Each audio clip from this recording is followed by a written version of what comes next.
بودوري باڵا کەت عزیزم دایم ئەناڵم یا رسول الله لدونید وەکو پەروانە سوتاوم یا رسول الله لدونید وەکو پەروانە سوتاوم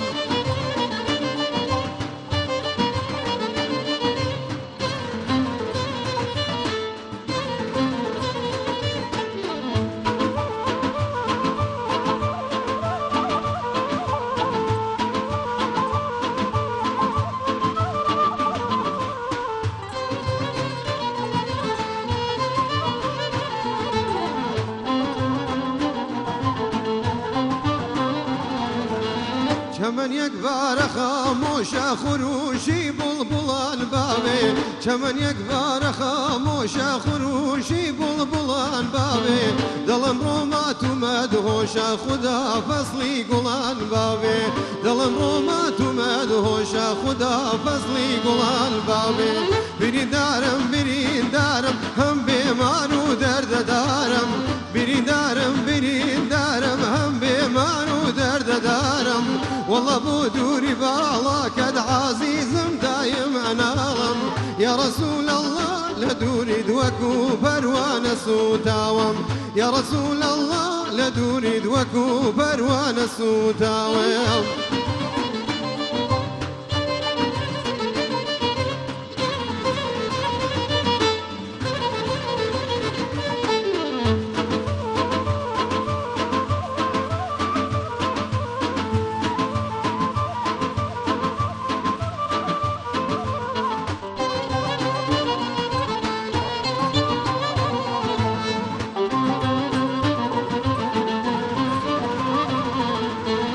نما حالتي جينم لداس روحي شيرينم نما حالتي جينم لداس روحي شيرينم رفيقان بين بكان شينم صداي قريا وفقان بابي رفيقان بين بكان شينم صداي قريا وفقان بابي برين دارم هم بيمان ودرد دارم برين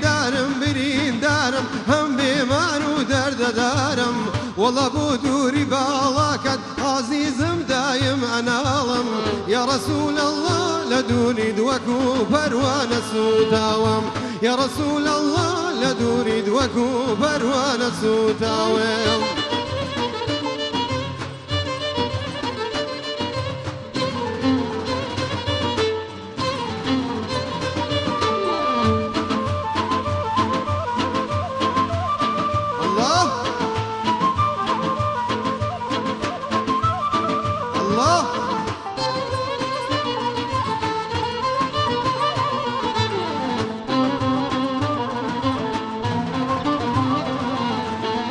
أسيري تاريخي سوتم هلاكي چاوي جاتوتم أسيري تاريخي سوتم هلاكي چاوي جاتوتم شهيدي تيغي أبنوتم دسا عيسى زمان بابي شهيدي تيغي أبنوتم دسا عيسى زمان بابي برين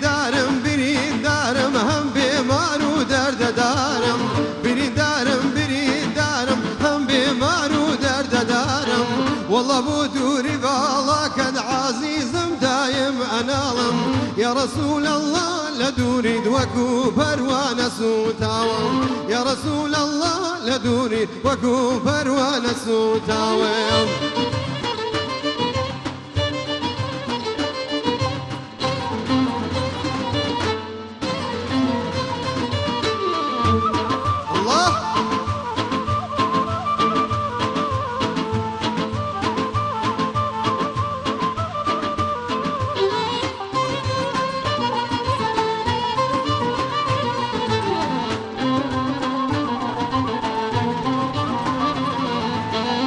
چمن یک بار خاموش خروشی بلبلان بابی چمن یک بار خاموش خروشی بلبلان بابی دلم رومات مدهوش خدا فصلی گلان بابی دلم رومات مدهوش خدا فصلی گلان بابی برین دارم هم بیمار و درد دارم برین دارم هم بیمار و درد دارم والله بودوري باڵا کەت عزیزم دایم ئەناڵم يا رسول الله لدوني وكو بروانة سوتاوم يا رسول الله لدوني وكو بروانة سوتاوم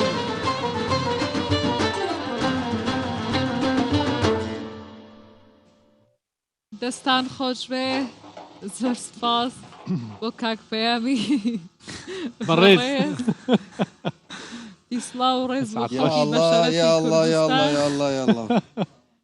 کاک پەیامی بەڕێز و بەرز و بەڕێز باشي دادا بانو دەست خۆش بێ دەستت خۆش بێ سعات خۆش باش كاكسنا باش كاك دكتور دەستەکانت خۆش بێ دەستی ئەو هاوکارانەمان أري خۆش بێ والله دستي تيبي موسيقاي بريزو بشرفو خبيري هولير أري والله. تماشا بزا اورك لا بو يوكا ئەرێ وەڵە كاكا سلاو الريز بو همو بينران بو همو خاكي بشرفي جيهان تەواو تواو يا حبو حركه سيتي ان شاء الله او كاتو همو كاتيكتان بخوشي وبسلامتي وبتندرستي وبخوشي بي لقل خانواده بنمالي بريستان وإما زور زور بشانازيو بفخرة لقل هاوكارانمان لقل خدمتي هو عزيزان بەێ شخوا چارشەمی ڕۆژا چارشەمێ دبێ ڕۆژا چارشەمما سۆر سەرساڵا ئەزدیێن جیهانی تەفدیە ئەم لەخوا و لەوانژی پیرۆز دکن جیهانی تەفدی پیرۆز دکن هێویدارن گۆف ساڵەهانی ساڵا خێرێ بێ ساڵا خۆشیێ بێ ساڵا ڤەگەرا شنگالێ بێ و هەموو دەڤەرێن گۆ داگرکرینە ji کوردستان ئەمەی ڕەنگین پیرۆز بە جژنەهانش بۆ هەموو زیدیên جیهانê هێویدارم گۆ کوردستانمە بخێر و خۆشی دەرباسکە بێ سڵای ساڵەهان خۆم نەکرد ها من سڵای خۆم نەکرد تەنەکرد سپێکی ترمە گوت تەوتە دەنج خۆنە وڵا هەروتم سڵاو لە کاکەیان سڵاو لە خەڵکی زۆر بە بەشەرەف. پەلەیە بستە ناو جەژنی سەرساڵ ئەرێ وڵە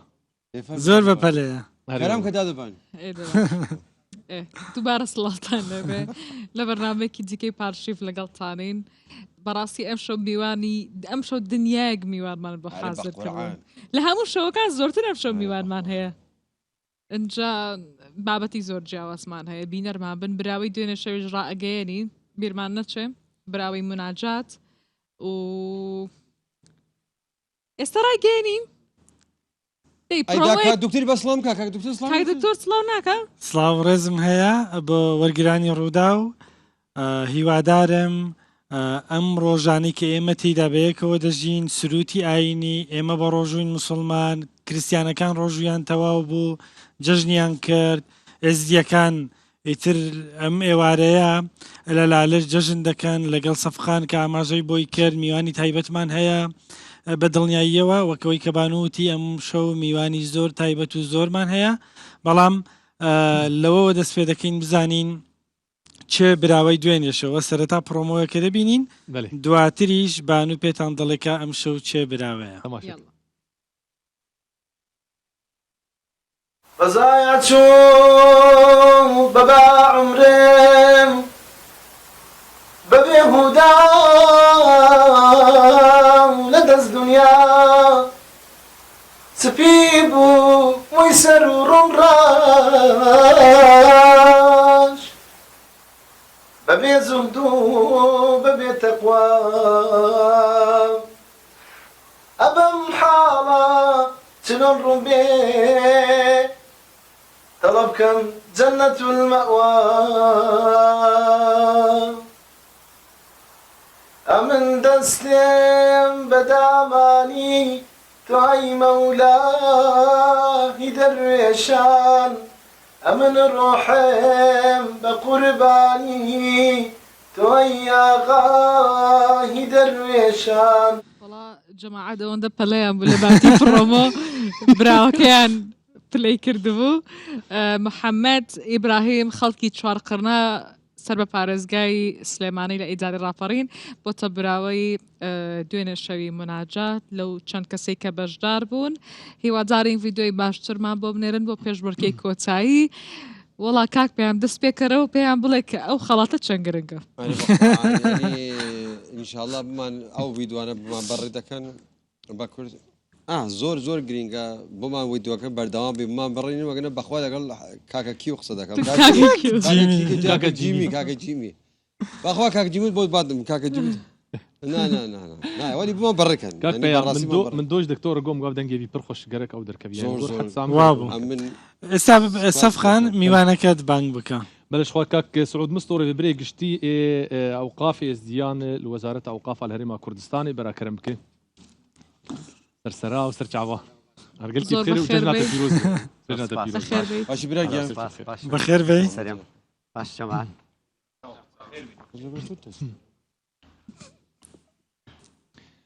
بخير هاتيه سلام داربي سلام سپاس شخو دسبيك جنات الفيروز به ججنا حمو جیهان پیروز بش برگ اف ججنا هانیز باورد کم از دیه ملید نارنگو خونو کرنا جیانی خونو کرنا گوگا زمینه اجا جرد بین چارشم آسورش بو چه ابنا بلی کرن دست پیکش ججنه دهر دست پیک هیوارا باش بتن ایشالله به هیوارا مزان الحمو کردستانیا پیروزید کنید بسرمان روج و عبادت و نویج و دعایت وان خود قبول کتنو آمين ججنا براید مید مسیحی کو دوهیبو ام پیروزید کین الله هر خير وخوشادا بن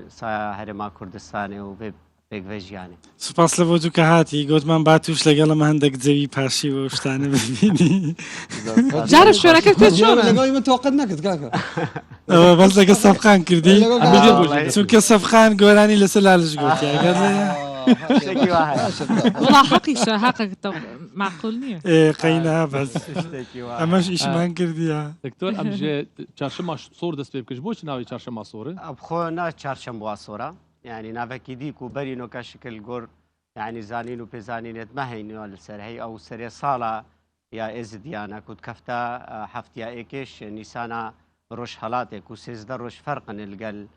تەقویما میلادیک و ئەمنەوە کار پێ بکەین تێکستێت ئێزدیا هاتیە بەحسا خەملا سۆراندنێت کەتن و ئێکشوان هیماین و ئەم جەژنێت کەین بێشنێ کولیلکێت نیسانێ بعربی دبێژنە شقایق النعمان احتیمالە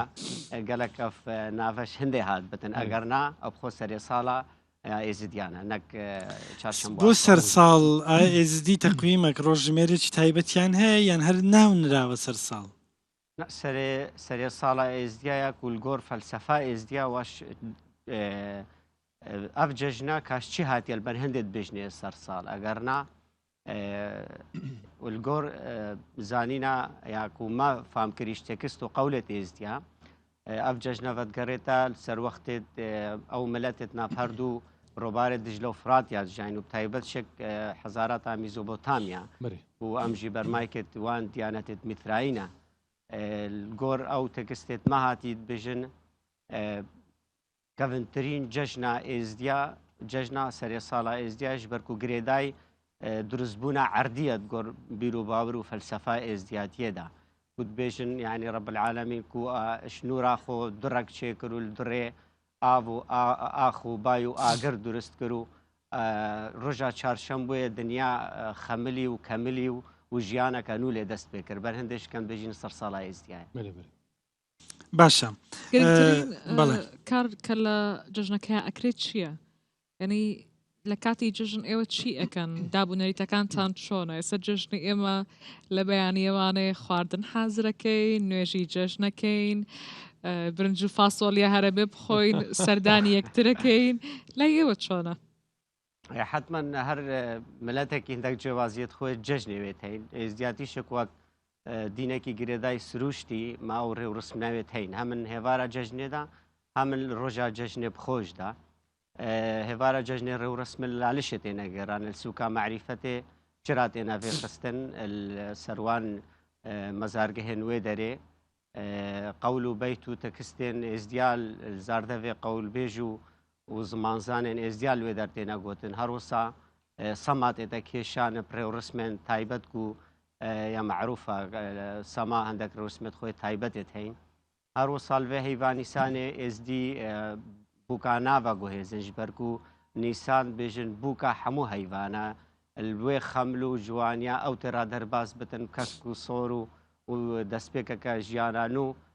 بووکەڤان بەناگوهێزن هەروە ساکێلانە عەردی گون هەل هەیڤا نیسانێ بەرگ و دەستپێکە دەرکەفتناوێ کەسکاتیە و خەملاندنا جلوبەرێک بۆ جژنەکانتان نەکڕن؟ بەڵێ جلوبەرگەکڕن منداڵەکان لە کاتی جەژنەی حتمان جلوبەرگە ئێدن و دروستکان خواردنێن تایبەت دروستکەن و ڕۆژە سبەیکە جژنێ سەوک تێنە چێرکردن سەوک چییە؟ سەوک نانێکی تایبەتە و هێوارن جژنێت ئێزدیا تێنە دروستکردن بەرمالی چێتکەن و لێک و دوو دگەڕێنن نافمانە هێلکەش ڕنگ دەکەن؟ حتما ئێکش سمبلێن vێعیدێک و ئەو هێلکەیە ئەو هیکەیە تێتا ڕەنگا و ڕەنگکردن چ ناو نیشانەی دوگوڵ و ڕنگین دکن وانە هێلکا و داوێن سروشتی و ددن خەڵکێک گوتێن زیارەتەوان بەس چییە؟ هیک ڕەمزێ خسوبەتەیە ڕەمزێ تەکوینە عەردیەک و ئەم وەکی بێژم بەراوردیە ناف عەردیدا بکەین هەم شکلێوێ هەم ناڤەڕۆکاوێ پشتی هێواری و ڕۆژە یا جژنێ عەسرێ هەم بەرمالیت مالێت ئێزدیا هەم ئەودان عەمرێت ئێزدیا قالکەتوان هیکە بەنە نافوی عەردی بەلافتکەن داک و خێر و بەرەکەت بکەفتە عەردی و ڕسقێ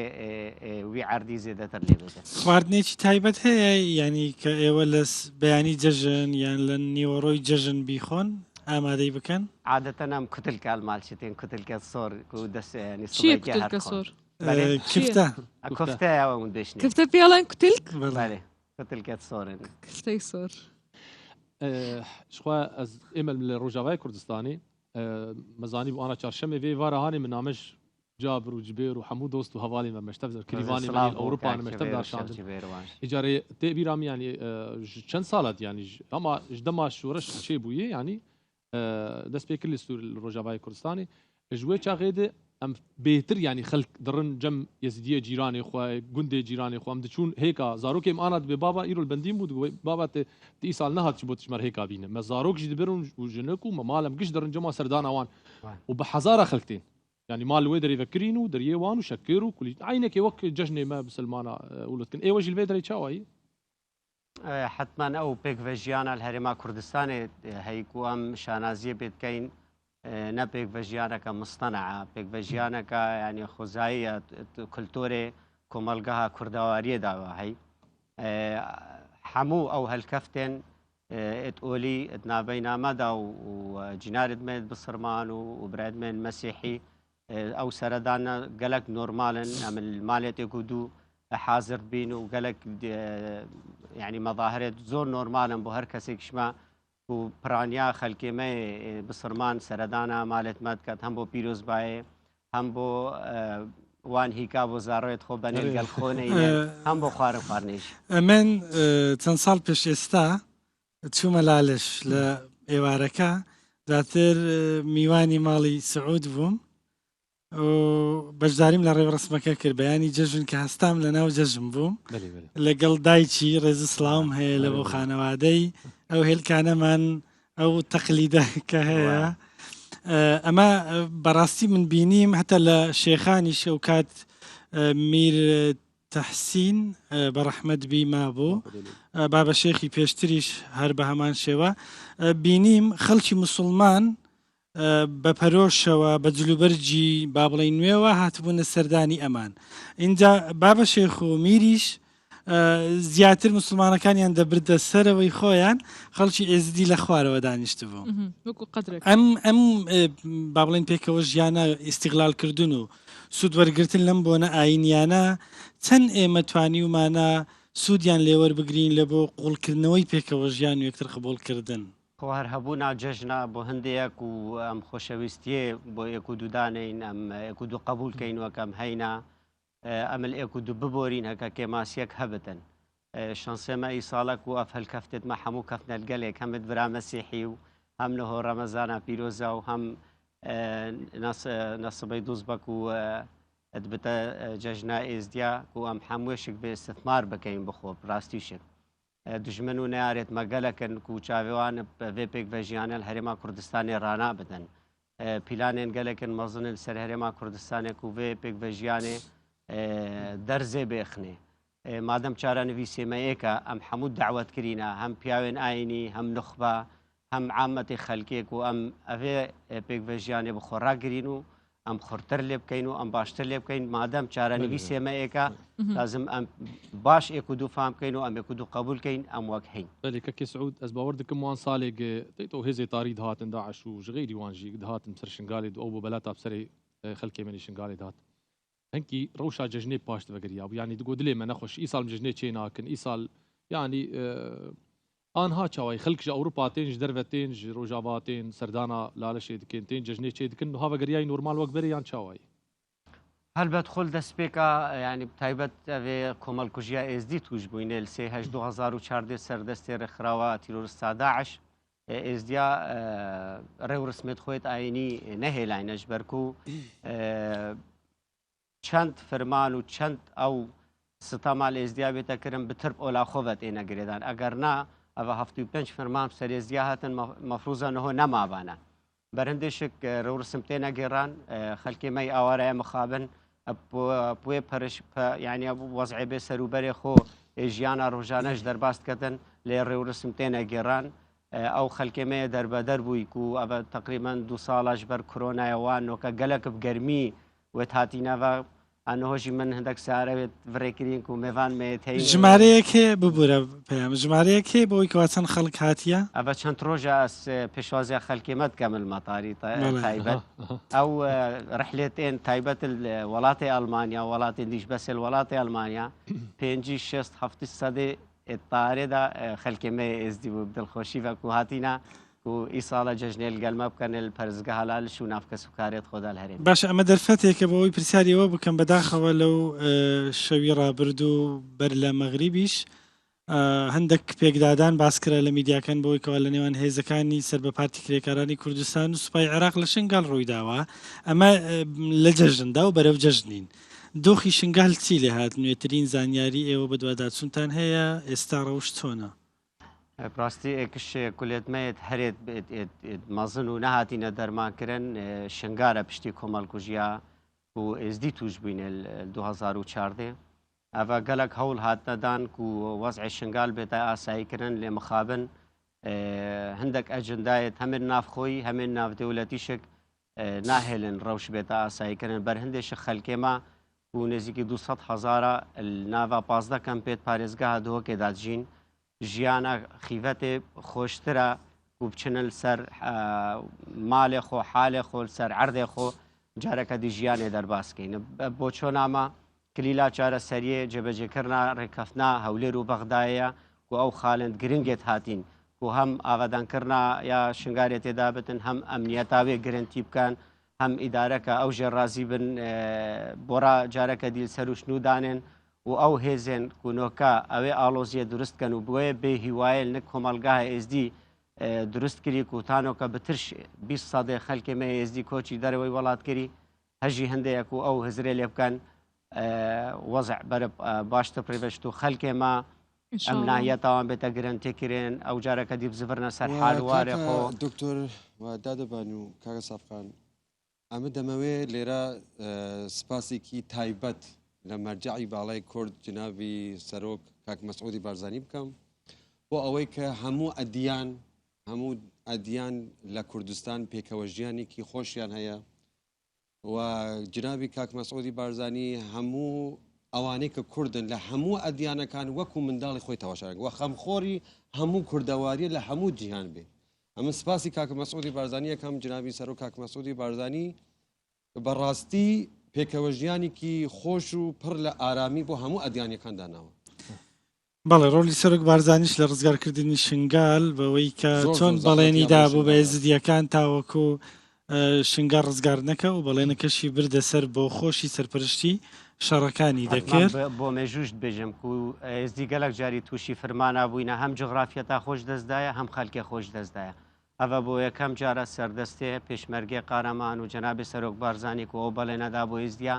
و عەردی ئێزدیاش دەستێوان دەردکەوت و جارەکە دی زڤرد عەردێ زۆر سپاس لە جەژن خۆشی لە جیاتی منیش جەژن بگەمەوە ساڵ لەبەر پاشی بنایە مەلالش حتممە کەی خۆش زۆر سپاس سەرسەرێن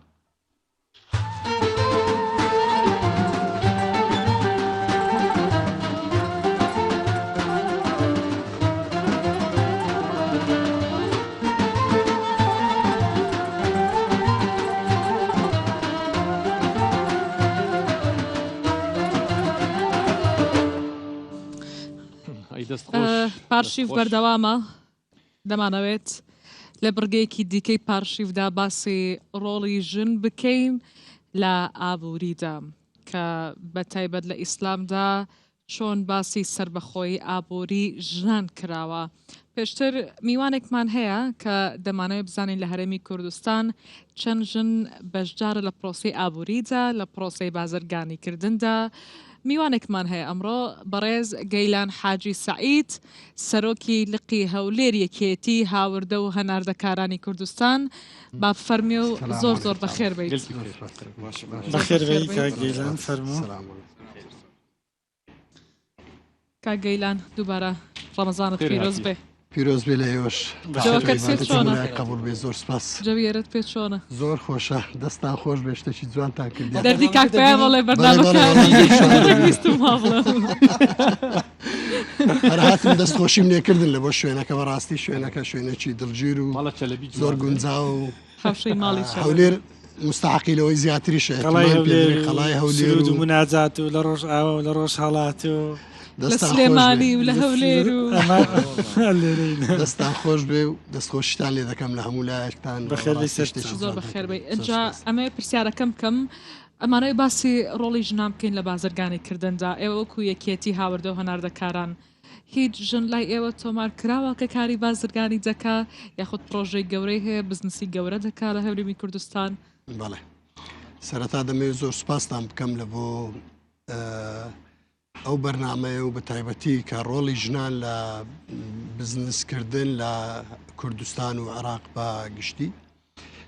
بەڕاستی ئەوەی کە دەمەوێت بڵێم ئەوەیە جێیداخە کە ئافرەتانی ئێمە لە ڕووی بزنسەوە هەتا ئێستا لە ئاستێکی پێویستدا نییە وەکەوەی بڕێن لە ئاستی پێویستدا بێ. بەڵام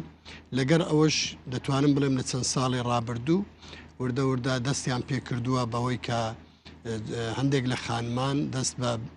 بزنس و کاری خۆیان دەکەن و ئێمە وەکو یەکێتی هاوردە و ناردنکاران لقی هەولێر چل ئەنداممان هەیە وەکو خانمان کە لە بوارە جیاجاکان ئیش دەکەن. بەڵام لە کۆی گشتی یەکێتی هاوردە و ناردنکاران لە هەر چوار لقەکەی نزیکەی 103 لەو ئەندامانەی کە هەمانن خانمانن. لە کام لە شارەکانی کوردستان خانمان زیاتر خەریکی کاری بزنس و کاری تایبەت بەخۆیانن؟ زیاتر لە ڕێکخراوەکەی ئێمە لە سلێمانین خانمانی سلێمانی زیاتر ئەندامن لە ڕێکخراوەکەی ئێمە. بەڵام لە هەولێریش ئێمە لە لقی ئێمە چل خانمان ئەندامن لە ڕێکخراوەکەمان و لە بوارە جیاجیاکان بەڕاستی ئەو کارێکە زیاتر دەیکەن ینی زۆرترین تۆمارکرا و لە ڕووی بزنسەوە بۆ خانمان چ بوارێکە؟ زیاتر ئەو خانمانەی کە لە لای ئێمە ئەندامن زیاتر لە بواری کۆسماتیک و هەروەها جلوبەرجی ژنا ئافرەتان ئەوانە دوشتی سەرچین کە زیاتر لە خانمان بازرگانی پێوە دەکەن و لەو ڕۆوە ئەکتیڤن. هەروەها یەکێک لە خانمەکان کە بەڕاستی خانمێکی ئەکتیفە لە ڕووی بازرگانیەوە لە ڕووی چاپەمەنی بازرگانی چاپەمەنی کار دەکا و چەندین ساڵە بەردەوامە و ئێستاش کار و پرۆژەی هەیە و دەستخۆشی لەوی و لە هەموو خانمان دەکەم و هیوادارم کە خانمان زیاتر بەرەو بازرگانی و حتا کاری پیشەیش بێن بۆ ئەوەی دەبێتە ڕاگررتنی هاوسەنجی و هاوکاری پیاوەکان لەو بوارەدا ئەوە دەبێتە جێی دەستخۆشی بۆ خانمان و هەروەها دەبێتە بەرهەمێک بۆ هەرێمی کوردستان بە تایبەتی چەندی خانمان لەو بوارەدا هاوکار بن و زیاتر بێنە پێشەوە بە تاکید کاریگەری دروست دەکات لەسەر ئابووری وڵاتەکەمان و بەرەو پێشبردننی ئابووری هەرێمی کوردستان. ئەم مژارە مەشخۆ کارێ ژنای و کارێ ژنەی لێ vê êvara hanê rûdawjî raporek belav kirû em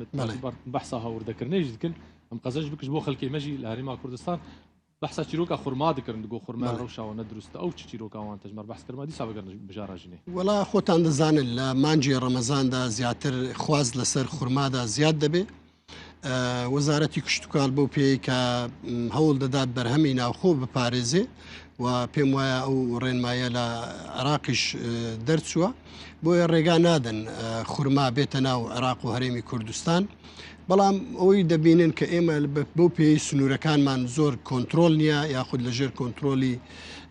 هەماهەنگی نیە لە نێوان حکوومەتی عێراق و حکوومەتی هەرێمی کوردستان لە هەندێک لە سنوورەکان بە تایبەتی سنوورەکانی عێراق کە بەڕاستی چەندین جار ئەوە دووبارەمان کردوێتەوە کە وەکو پێویست نییە و کوالەتی کۆنتترۆلی پێویستی تێدانە بۆیە زۆر جار ئەو کاڵایانە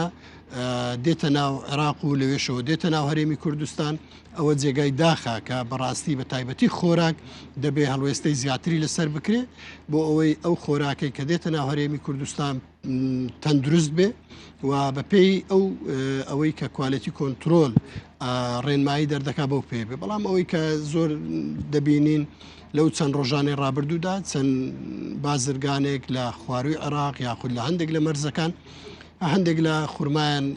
هاوردەی هەرێمی کوردستان کرد کە بەداخەوە جێگای سەرنج و تێبینی بوو هەم لەلایەن وەزارەتی بەداداچونتان کردو بووی کەوا زۆربەی ئەمانە لە کوێوە هاتوون ئێمە وەکو بە دەوەداچن ئێمە لایانی پەیوەندی جێبەجێکار نین کە بە دوڵامی هاوردەکاران و نردنکارانن لەگەڵ لایەنی لێپرسرا و کە قایم قامیەت و ئەوانەی شارەکان ئەوەی کە ئاشکرایە ئەو خورمایی کە هاتووە زیاتر لە وڵاتی ئێران هاتووە و بە هەندێک لە مەرزەکاندا هاوردەی هەرێمی کوردستان کراوە لێداویستی هەرێمی کوردستان چەند خورمایە لە مانج ڕەمەزان بە تایبەتتر لە ڕاستیدا وەکو ئامار ملانیە بەڵام هەوەی کە دەبینین لە هەموو ساڵەکان لە مانج ڕەمەزان خواست لەسەر خورما زیاد دەبێت بۆ پێوەی ئێمە لە عێراق ناتوانین پێداویستی ناوخۆ پڕ بکەینەوە بۆیە بازرگانان هەوڵ دەدەن لە وڵاتانی دیکە هاوردەی بکەن و لە زۆر وڵاتی دیکەش هاوردە دەکرێت نەک تەنها ئێران بۆ نمونە لە وڵاتی سعودیای دێ لە فەڵەستینەوە دێت و لە ئوردنەوە دێت خورمایی دێ لە باشوور دەگاتە کوردستان بەبێ هیچ سانسۆرێک یان لە هەولێر لە سلێمانی لەو شوێنە پێم وایە سانسۆرەکە بە پێی پێویست نییە چون خورما وەکو خۆراکێک کە دەبێ زۆر لێکۆڵینەوە لێ بکرێ و بە تاقیگەدا بڕوە و کوالەتی کۆنتترۆل بە تەواوی کۆنتترۆلی بکە بەڵام بخۆ وەکو باسمان کرد مەرزەکان و سنوورەکانی ئێمە بە پێی پێویست کۆنتترۆل کراونین بە تایبەتی ئێمە سنوورەکانی عێراق و لەوێشەوە کە دێتە ناو هەرێمی کوردستان وەکو وڵاتێک لەوانەیە بە پێی پێویست ئەو لێکۆڵینەوە یاخود ئەو تاقیگەیە نەبێ لە سەیتەرەکانی ئێمە بۆ خۆراک بەڵام ئەوانەش هەموو بەڕاستی جێداخە و دەبێ هەڵوێستەی زیاتری لەسەر بکرێ و ئێمە پێمان وایە دەبێ بە تایبەتی خۆراک زیاتر لەوەی کە ئێستا کۆنتترۆل دەکرێت لە ڕەمەزان چۆنە بەڵێ هەروەکو دەزانن ینی خۆراک لە ڕەمەزان خواستی زیاتر لەسەر دەبێت وڵە وڵاتان هاوردە دەکرێت و ئێمە مادام سنوورەکانمان کراوەیە لەگەر ئەو وڵاتانەدا و پێم وانە هیچ کەمبوونێکی خۆراکە بێ بەڵام هەروەکو دیارە لە ڕەمەزان خواست لەسەر خۆراک بە گشتی زیاد دەکا خەڵک زیاتر ڕوو لە بازارەکان دەکا بۆ کڕینی خۆراک و کەلوپەل بۆیە لەوانەیە لە هەندێک کاتدا کەمی یانگرانی لە خۆراکدا ڕوودا بەڵام کۆنتترۆلی نرخەکەیان چۆنە بەڕمە ئێمە خۆتان دەزانین لە بازارێکی ئازاددا دەژین و بازاری عێراق بازارێکی ئازادە کۆنتترۆلکردنی نرخ ئاسان نییە بتانی نرخ کۆنتترۆل بکەی ئەوەی کە نرخ کۆنتترۆل دەکا ئەو خواست و هەبوونی کاڵایە ینی ئەرز و تەڵەبە چەند کاڵا هەبێ لە بازار ئەوە نرخەکەی بۆ نرخێکی نۆرمال دادەبەزێ و ئەگەر کەمبوونی کاڵا ڕوو بدات بێگومان ئەوە نرخەکەی بەرز دەبێتەوە باشە ببوورە فەرموو قسەکەی خۆتەوە بکە ئەوەی کە هەیە ئێمە کەمبوونی کاڵامان نییە وەکو کەمبوونی کاڵا برین کاڵایەک کەمە بەڵام ئەوەی کە ڕوویدا لە ماوەی ڕابردوودا ئەو جەنجی نێوان ئۆکرانیا و رووسیا بەرزبوونەوەی نرخی نەوت ئەوانە هەموو کاریگەریان لەسەر بەرزبوونەوەی نرخ هەبوو لە هەموو جیهان نەکبرێم لە هەرێمی بە دەقیقی پرسیارەکەی من لەسەر ئەوە بوو ئەو کات مەترسیەک دروست بوو خەڵکێک ینی چاوەڕی ئەوەی کرد کە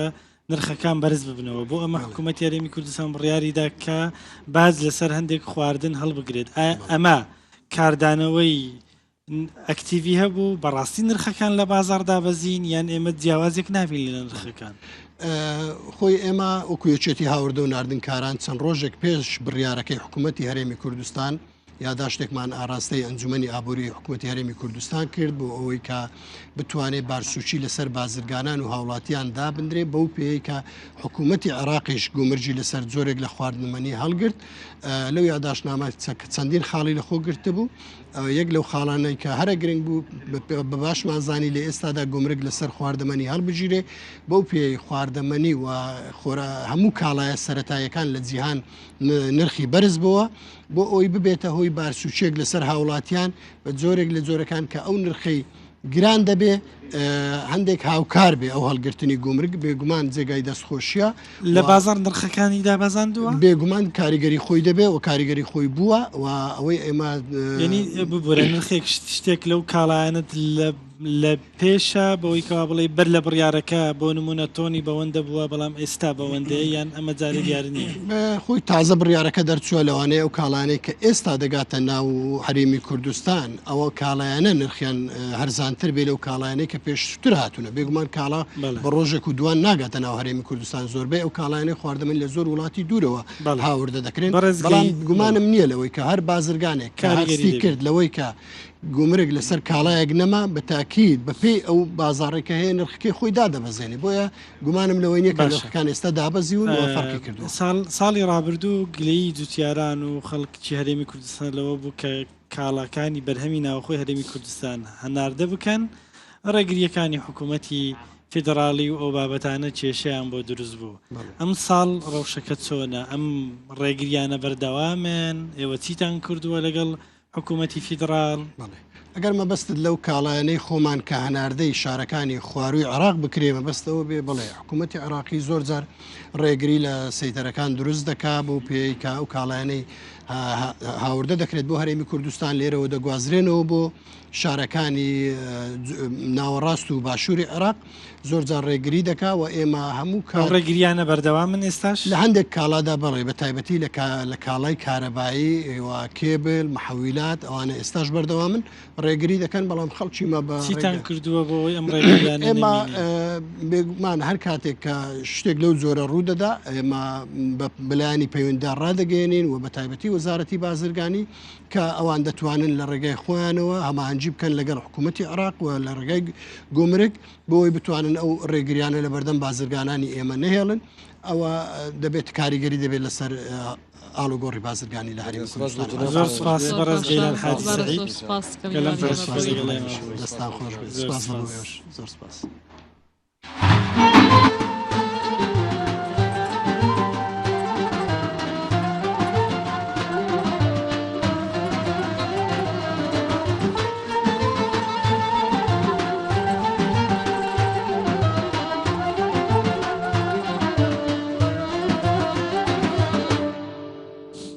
هاجی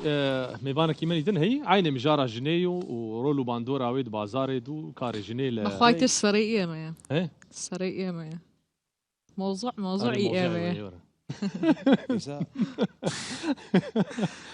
ئەرێش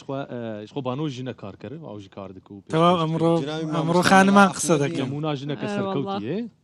زۆر سپاس پەیامی عەزیزی ویستی شتێک بڵێ پێم کاک پێیان وتی بڵێ ویسە ناوی میوانەکە بێنی جناوی مامۆستا مەلا ئەحمەدی کانیبی کەرام کە قوربانگیان یا الله بابر نبمە وزارێ السلام عليكم وعليكم السلام مامۆستا بەخێر بێی باز دکتۆر جان یەکەم پرسیارمان چێ دکتۆر یەکەم پرسیارمان ئەتوو دەیکەی چونکە بەرنامەکە دەبینی و جەوەکەت پێ باشترین پرسیارە دەی پێیان پرسیاری لێ بکە قوربانگاتە خۆ پرسیارەکەمان کە جواب زۆر بەخێراتی مامۆستا ئەحمەد کانیبی پێشنێژ و تارخوێنە لە شاری هەولێر ئەوە یەکێکە لەو مامۆستایانەیەکەوە ئەکتیڤە لە مزگەوتەکەی و لە هاوکاری میدیاکانی شەو بە تایبەت ئێمە زۆر زۆر بەخێربەی خێر هاتیە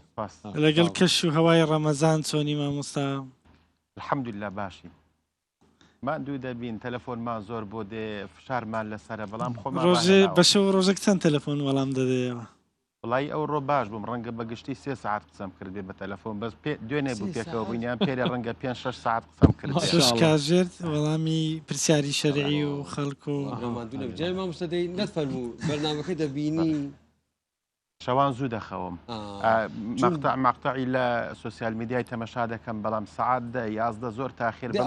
ئەو شەوێکی یاری هەبێ ناخەوانەکە دەبینی جمهوری کامیانی کامیانی تخوات دێ یانەکان ئەم یاری ئەخیر بینی ئەم شەو بەڵێ دیتم وەزعت چۆنە وڵا پێم خۆش بوو بەرشلۆنە دووەڕ یعنی مشجع ریال مەدریدی تەواو ئەوە لە گرانی ڕیاڵ لێرە زۆرن والله من بارسا کامتان بەرشن من بارسا تۆش بەرسەی وەڵام من کەمی باتەوە نەمدیوێرا خۆم کەشە بکەم بەستا بەخوای تر وەختی خۆی بزانم یەک لە بێژەرەکانی وەرزشی دێگو حاڵم بە حاڵتان نەبێ خۆم جارە ژنی بێگومان ئەجا بۆی بینە سەر بابەتەکە دەمەوێت باسی ئابووری و ڕۆڵی ژن بکەین لە ئیسلامدا ژن دەتوانێت ئابوورێکی سربەخۆی هەبێ بە پێی شەرع دوای ئەوەی کە ژیانی هاوژنی پێگەنا کە هاوسەرێکی دەبێت کە دەجێتە ماڵی خۆی دەتوانێت خانمان ئابوورێکی سربەخۆیان هەبێت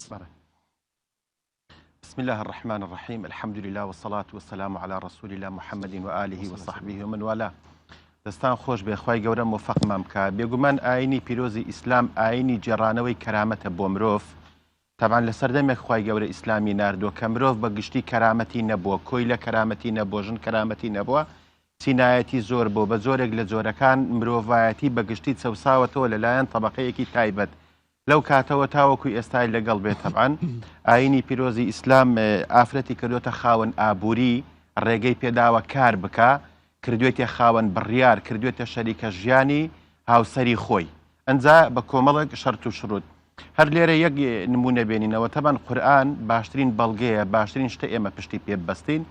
لە قورئانی پیرۆز خوای گەورە باسی سەیدنا موسا دەکا کاتێک مسر بەجێ دێ لێ دەڕوا بۆ مەدیەن یەکەم هەنگاو یەکەم شت کە دەگاتە مەدیەن دەکات بووە کاتی ئاودانی مەڕ و ماڵات بووە وەکو قورئان دەفەرمێ فلما ورد ماء مدين وجد أمة من الناس يسقون طبعا خلقك خەریکی مەڕ و ماڵات ئاودانن تەمەشا دەکات دوو ئافرەت دوورە پەرێز خۆیان ڕاگرتو ئەویش لێیان دەپرسێ بۆ ئێوەش نایان مەڕەکانتان ئاودەن من بەس کوردیەکەی باز دەکەم طبعا دەڵێن ئێمە بۆیە ناین باوکمان پیاوێکی پیرە و هەتا ئەوان لێ نەبنەوە مەڕەکانمان ئاو نادەین ئەو دێ مەڕەکانیان بۆ ئاودەدا لێرەم ئیستیشاتی ئێمە بەچیە ئەوە دلیل و بەڵگەیە بۆەوەی کەوا ئافرەت لەو کاتەوە ئیشی کردووە قورئان ئافرەتان هانگ دەدا بۆەوەی ئیش بکەن بێگومان ئەگەر ئافرەتیش ئیش بک دەبێت بە خاوەنی چی بەرهەم دێنێ دارایی بەرهەم دێنێ کەسی خاوەن داراییش دەبێت بە کەسێکی ئابووری و خاوەن دارایی و ماڵی خۆی بەڵێ زلامی ماڵێ ئەو دەتوانێت دەستوەردانێ بکرد ماڵ و ملکی هەفژینە خۆت گتاجر مەسەلەن ژیانی هاوژینی ژیانی هاوسەری گرنگترین شت تێدا تەبایی و لێک تێگەیشتنە تەبایی و لێک تێگەیشتنە بێگومان دنیای ئەمڕۆکە دنیای سەرمایەداری وای کردووە لە ڕووی ئابووریەوە تۆزێک مرۆڤایەتی باری قورسە ینی ڕۆژگاری ئەمڕۆ ئەگەر ڕاستی دەوێت ئەگەر بە تەنها یەک کاسبکەرت هەبێ یان یەک موچەخۆرت هەبێ کەم وایە ئینسان بتوانێت هەموو داخوازیەکانی ژیان پێکەوە جێبەجێ بکە ڕوونە ئەو قسەوە بزانم تاوەکو ئێستا ئافرەت کە بۆ خۆی خاوەنی دارایی خۆی بێ بۆ نمونە موچەی هەیە ماڵێکی بە میرات بۆ ماوەتەوە ماڵێکی بە هەدیە دراوەتی ئەوە مڵکی خۆیەتی لە ئاینی پیرۆزی ئیسلامیش هیچ کەسێک بۆی نییە ماڵی هیچ کەسێکی کە بخوا بەبێ پرس یعنی ژن و پیاو دەبێت تەفاهمیان هەبێ دەبێت هاوکاری یەک بن دەبێت بە هەردووچیان دەستباری یەک بن وەکو دەڵێ لە بواری ئابووری لە ژیان پێکەوە پشتی یەک بگرن و سەرکەوتوو بن وەکو ماڵی ژنە بەس حەقی خۆیەتی ژن و پیاو پێکەوە ئیتفاق بکەن لەسەر شێوازی بەڕێوەبرنی ماڵ ینی بە کوردی ئیجازەمدا پیاو ناتوانێت بەبێ پرس دارایی خێزانی خۆی دەستکاری بکە ناتوانێت ئەوە یەک بەڵام دەتوانێت بۆەوەی کە ڕێگەی پێبدایان پێشی زەواج پێشی مارەکردن وەکو مەرجێک مەرجی لە سەردانێ بڵێ من زەواجت لەگەڵ دەکەم تۆ دەخوازم بەس دەبێ لە کایە ئابوووریەکانی ژیانی هەردووکمان هاوکاری بکەی بۆ نمونە من لە سەتا هەفتای ماڵەکە بەڕێوە دەبم لە سە تاسی دەبێت تۆ مەسرەفی بکەیت یان بەلای کەمەوە با بڵێ من مەسرەفە گەورەکان دەکەم شیر و حەفازەکە با لەسەر خۆت بێ پارەی بەنزین و سەفرەکەی لەسەر خۆت بێ دەکرێ ئەو شتانە المسلمون عند شروطهم إلا شرطا حلل حراما أو حرم حلالا دەتوانێت ئەوەی بەمەرز بگرێت لە پێشی هاوسەرگیری یان لە کاتی کارکردندا باشە مامۆستا ئەحمەد تۆ باسی چیرۆکی حەزرەتی شوعیبت کرد سەلامی خۆی لەسەربی لەگەڵ حەزرەتی موسا بەڵام ڕەنگە ئەوانەی گوێیان لە ئێمە بیێستا و ئەوانەی بەتایبەتر هەندێک زانیاری دینیان هەوی بڵێن ئەمە شەرع من قەبلەنایە ئەمە بۆ ئێمە شەرع نییە تۆ وەڵامت چییە بۆ ئەمان طبعا يكم شد لأصول فقه جناب الشارزاي الشرع من قبلنا شرع لنا ما لم يخالف شريعتنا الشرع من قبلنا بو إما شريعة أقربيت مخالفي نصك لنصوص شريعتي خومانك خو إما هرأوا باب تمانية باشا پیغمبر صلى الله عليه وسلم فەرمانی بەبەخشین دەکرد بە ئافرەتان ئافرەتان دایان بەخشی لە مارەی خۆیان لە دارایی خۆیان بەبێ ئەوەی پرس بە مێردی خۆیان بکەن ئەنجا لە هەم ئیزماعی زانایانمان هەیە ئافرەت بۆی هەیە تەسەڕوفات بە ماڵی خۆیەوە بکە بەبێ ئەوەی پرس بە مێردەکەی خۆی بکە دوایان باشە لە بواری ئابووری خات و خەدیجەی خێزانی پێغەمبەری گەورەترین تاجر بووە بازرگەیەک بوو لە بازرگانە گەورەکان خوشکی خات و عائیشەی بۆ خۆی زوبێری کوڕی عوامی بەخێو کردووە خێزانی پێغەمبەری صلی الله عليه وسلم مەیمونە بووە الله أعلم یەکێک بۆ لە هەرێ ئافرەتە دەزڕەنجینەکان لە پێستە دەباخکردن داهاتەکەشی بۆ خۆی بۆ ینی جار هەبوو بەبێەوە پرس بە پێغەمبەری خوا بکە بۆ خۆی تەسەڕوفی بۆ دارایی خۆیەوە کردووە دەیەها نمونەی کەمان هەیە لەو بوارانە باشە بەڵام ئەتوو دەڵێ ئەگەر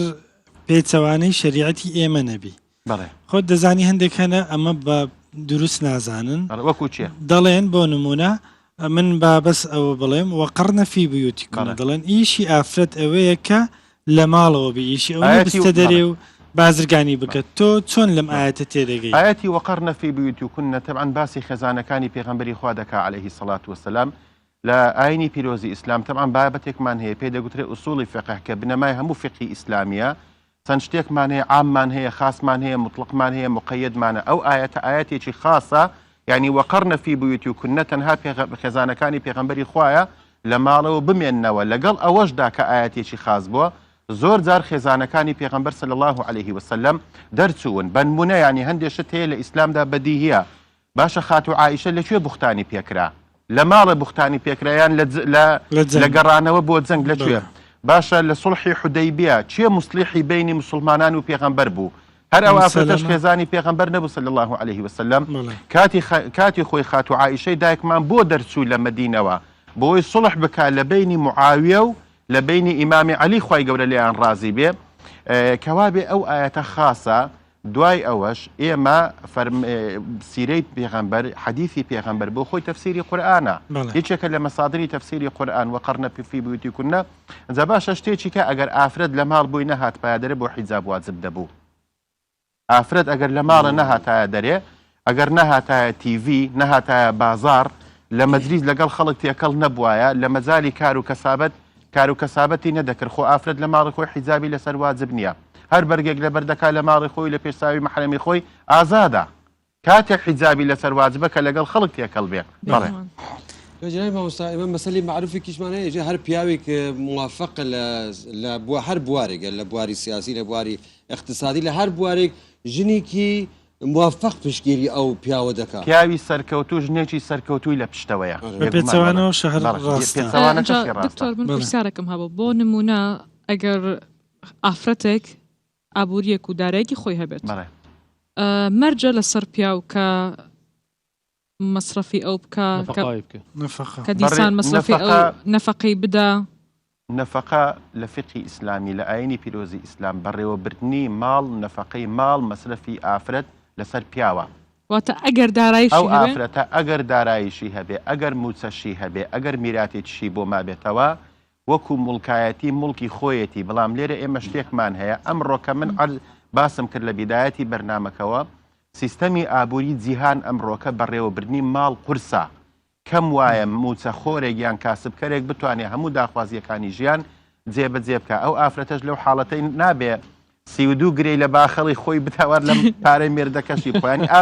پارە بۆ چییە پارە ینی ئامانز لە بوونی پارەی چییە بۆ ژیانێکی شەرەفمەندانەیە بۆ خۆشگوزەرانیە ئەو پارە بێگومان لەسەر ئافرەتەکەی واجب نییە پیاوەکەش ناتوانێت بە زۆر بە کوتەک لێی بستێنێ یان بە زەبری دادگاش ناتوانێت لێ بستێنێ چونکە مڵکی خۆیەتی و نەفەقەی ئافرەتەکەش لەسەر پیاوەکەیەتی بەڵام لێرە ژیان کاتێک خۆشە بە ئیتفاق بێ بە ڕێککەوتن بێ ئەو دوو کەسە لێک تێک بگەن بە زۆرێک بژیان من و تۆتۆ نەبێ هەر ئەسڵان بەرەکەت لە ماڵێک نابێ من و تۆتۆی تێدا بێ هەر کەسەوە پارەی خۆی زیابێ ئەی لەو پارەیە لە بواری شەرعیەوە بەشی منداڵەکانی ئەو ژنە چۆن دەبێ هەروەکو میراتی باوکە پارەی دایکیان ڕوون نییە پرسیارەکە نەفەقەکە مەبەستە نەفەقەیان میراتە بەڵێ بۆ منداڵان ئەگەر دایکی دەوڵەمەند بوو ئەو منداڵە بەشی بەردەکەوێ پارەی دایکی بەردەکەوێت ئەگەر مەبەستت نەفەقە بێ نەفەقەی خێزانەکە و منداڵەکانیش لەسەر باوکەکەیە لەسەر باوکەکە ئەگەر دایکەکە دەوڵەمەند ئەگەر دایکەکە تەبان ئەگەر پارەی هەبێ بێگومان دەوڵەمەندە ئەگەر مەبەستی شت میرات بێ میراد ئینسان چ لە پیاو بیگری چ لە ژن بگری هیچ فەرقی نییە هەر قانون و یاسای خۆی هەیە بەڵام لێرە ئێمە شتێکمان هەیە دیسان ئەگەر پیاوەکە دەستکورد بێ کاکە ئێمە بە ملیۆن نمونەمان هەیە ئافرەت $800 بە میراد وەرگرتووە خانووی پێکڕیوە پیاوەکە شتێدا دادەنیشەیان دەیەها ئافرەت هەیە ئێمە دایان ناسین موچیان هەیە پیاوەکە موچەکەی کەمە ئافرەتەکە و پیاوەکە موچەی خۆیان تێکەڵ دەکەن یەک شت هەیە ئێمە دەبێت کە ئاراستەی کۆمەلگا دەکەین ئاراستەی کۆمەلگا بکەین بۆ پێکەوە ژیان بۆ تەبایی بۆ خۆشگوزەرانی نابێ ئاراستەی بکەین بە ڕوحێتێکی دژمنکارانەوە ینی ژنەکە بڵێ مادام نەفەقە لەسەر من نییە وەڵام من ڕاستە $10 بە میراد وەرگرتەوە بەڵام کەیفی خۆتە چۆن کرێخانووی دەدەی بیدا یان چۆن منداڵەکان دەژیانی بژێنە نە ئێمە لەگەڵ ئەوەی نین ینی بە ڕوحێتی دژمنکارانەوە ئیسلام لەگەڵ ئەوەی نییە بەڵام ئیسلام کەرامەتیشی بۆ ژن جێڕاوەتەوە کردوێتی خاوەن ئابووری خۆی و نەفەقە و بەڕێوەبردنی ئابووری ماڵیشی نەخستوتە سەرشانی بەڕێ باشە مامۆستا مەلا ئەحمەد لەسەر ئەو موچە ڕەنگە هەندێک خانەوادە بڵێن ئەم کچە ئێمە گەورەمان کردووە و پارەیەکی زۆرمان لی خرج کردووە و تاوەکو چۆیتە زانکۆ و ئەهلی و کۆلێژی تەواو کردووە و ئێستا کە شوش دەکات دەچێتە ماڵی مێردیشی ڕاتبەکەی و داهاتەکەی دەبێ بداتەوە دایک و باوکی ئەمە شەرعیە؟ نەخێر یەک حاڵەتمان هەیە تەبعاً مجتمعی ئێمە مجتمعێکی حاڵەتی ئابووری وەسەتە ینی دەکرێت هەتاوەکو شەشی ئەعدادی خۆ ئەو کچە ئەو بابڵێن کەس تەبعاً باسی ئافرەتمان کرد لا ئیرادی و مەسرفێکی وای نەبوو کە ئەو دایک و باوکە بەخێویان کرد بەڵام کە دەچێتە کۆلێژ بە تایبەتی کۆلێژە ئەهلیەکان مەسرفی هەیە دەکرێت باوکەکە بڵێ کچم بۆ مەرجەی دەدنێرم ئەمن توانای مادیم زەعیفە یان ڕەنگە قەرزت بۆ بکەم کچم کە تۆ سبینە بەو شەهادەیە پارەیەکت پەیدا کرد دەکرێت هاوکاری باوکی خۆت بکەی وەکو مەرجی لە سەردانەیە بەڵام وەکو حەق بە زۆر ناتوانێت هیچ پارەیەکی لێ بستێت ئەگەر مەرج لەسەر کابرای زاوادا بنێن بڵێن دەدەینێ بەڵام داهاتەکەی دەبێ بۆ ئێمە من شتی وام دیوە بەڵام بەڕاستی دکتۆر لەبەرەوە من پرسیار دەکەم تەمە ژیانی ئێمە لەگەڵ مەشاکلی و معاناتی خەڵکە ڕۆژانە تۆ وەرە 2 ساعت قسە بکە بێگومان زۆربەی مەشاکلی خەڵک پرسیاری سەیرت لێکرێ پرسیاری سەیر وەکوچی یعنی چوزانم تۆ هەموو تەلەفۆنەت بۆیە بێگومانە بێچێک لە تەلەفۆنەکان پرسیارێکی زۆر نامەقول و سەیر بکە زۆر خەڵک متمانەمان پێ دەکات تا حەدێک متمانەمان پێ دەکات مەشاکی لە تایبەتیەکانی خۆیانمان بۆ باز دەکەن ینی ئەوەی ئافرەت ڕەنگە نەتوانێت لەگەڵ برای خۆی لەگەڵ باوکی خۆی باسی بکە ڕەنگە بتوانێت بە ئێمەی بڵێ باشە ئینجا مامۆستا لەسەر ئەوە کە پرسیاریان لە توش کردووە وەڵامە شەرعیەکەم مەبەستە بە وەرگرانی ڕووداو ئەوەی مەرج لەسەر کابرای زاوادا بنێ بڵێ دەبێ داهاتەکە بۆ تۆ نییە دەبێ بۆ ئێمە بێ لێرە تەبان دەگەڕێنەوە بۆ ئەو فرمودەی کە قاعدەیەکی ئوسوڵی فقه المسلمون عند شروطهم مسلمان دەبێ بە مەرجەکانەوە پابەند بێ لێرە تەبان بەڵام ئیلا ئەگەر مەرجێک حرەمە حەڵاڵن ئەو حەڵە حەرامن ئەوەویستم قسە لەسەر ئەوەی بکەم تەبان بوونی ئافرەتەکەش دەوەردەدێنێ بڕیاری ئافرەتەکەی لێرە دەوەردەدێنێ ئافرەتەکە مادەم ماڵی خۆیەتی چ بڕیارێک بدا بڕیاری خۆیەتی بڕیاری ئافرەتەکە سێدایم ئانا شخوا باوەڕ دکم ژنێک کووردا گشتی ینی کێم زێدە شەرم دکن بەحسا میراس بکن بێکانی بەعرامە بدنمە ینی بەحس ناکەن بن ناوێ ئۆلێد و مالباتێد و شەرم دکن یانی بەرجیرانە براژی دەیناکیانی باشژی نادێ ئەvەیە حەلالە برا دەینەک و بەعرا خۆهی خۆ نەدووە وەڵای ئێمە شتێکمان هەیە پێی دەگوترێ ویژدان ئینسان کە ویژدانت زیندوو نەبوو هەموو حرامێکت پێدەخورێ و زوڵمیشت پێدەکرێ تەبەن چۆن ئافرەت ژیانی دەوێ پیاوی شەر وایە خۆ زیاتر نییە پیاو چۆن بەرژەوەندی خۆی دەوێت بەرژەوەندی خوشکەکەشی بوێ زۆر کەس بە ناوی میراتەوە دایکی دەچەوسێنێتەوە خوشکی دەچەوسێنێتەوە ئینسان کە مرد ئەو دەقەی کە دەمرێ هەرچی هەیەی دەبێت بە میرات چۆن پیاوەکە چۆن کوڕەکە میرات لە باوکی دەگرێت کچەکەش میرات لە باوکی دەگرێت بۆیە ینی هیچ شەرمێک نییە ئافرەت ئەگەر داوای مافی خۆی لە میرات هیچ شەرم نییە عیبیش نییە نەعیبە نە شەرمە نەدنا شەرعیە نەنایاساییە ئەگەر پیاوەکە نەیداتێ برایەکە کەسەکە نەیداتێ پەنا بۆ دادگا بەرێ زاڵمە برایەکە بەڵێ ئەگەر نەیداتێ زاڵمە گوناهبارە ئافرەتەکە دەتوانێت بەس یەک پرسیار مامۆستا ئەو ئافرەتەی کە باسمان کرد ینی کار بکاتن و دەبێتە خاوەنی با بڵێن داهاتەکەی خۆی بەڵام ئایا ئافرەت دەتوانی ببێ مۆڵەتی هاوسەرەکەی کار بکەیان جوانە تەبەن کە ئێمە کە هەر باسی کارمان کرد کارکردنیش کۆمەڵک مەرجی تێدایە مەرجێک لەو مەرزانە تەبان یەکەم دەبێ موافقەی مێردەکەی وەربگرێ کە نەفەقەی لەسەر واجب نییە و دەتوانێت هەموو پارەی خۆی خۆی بێ نابێ بەبێ پرسی مێردەکەشی بڕواتە ماڵێ بە تایبەتی ئەوە یەک دووەم ئەگەر هاوسەرەکەی رازی نەبی بۆی نییە ئەگەر بە تایبەتی ئەگەر ئیشەکە لە دەرەوەی ماڵێ بێ بەڵێ لە حیاتێکمان هەیە یان ئەها تەمان خێزانی پێغەمبەری خوای پێستەی دەباخ کردووە ئەگەر ئیشەکە لە ماڵەوە بێر ئەوە ڕەنگە پرس بە مێردەکەی نەکا بەڵام کە لە دەرەوە بێ دەبێت پرس بە مێردەکەی بک موافقەی مێردەکەی خۆی وەربگرێت کە موافقەی مێردەکەی وەرنەگرێ الله ئەعلەم بە ناشیزە حیساب دەبێت چونکە ڕەنگە پیاوەکە پێویستی بەوەی نەبێت خێرای ئەگەر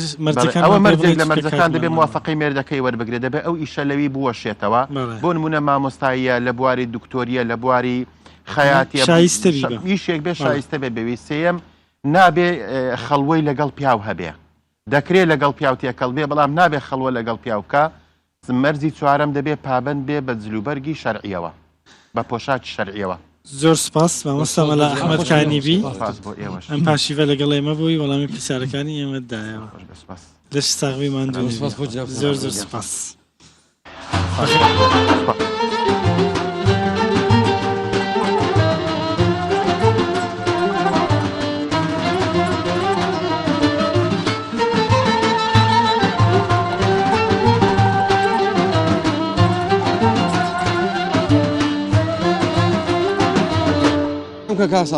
دەبۆمە چ بێژی وڵە ئیرۆم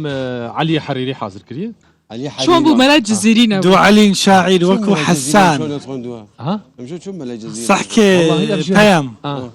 دوو عەلین شاعیر وەکو حەسان بەردەشان و حەریرە بزانم داخوا علی حەریری وەنیە ئەرێ ڕاستە داخوا دەچێژی خۆشی دەبێژێت دەبێت وەکو علی حەریری مەقەیدا هەجر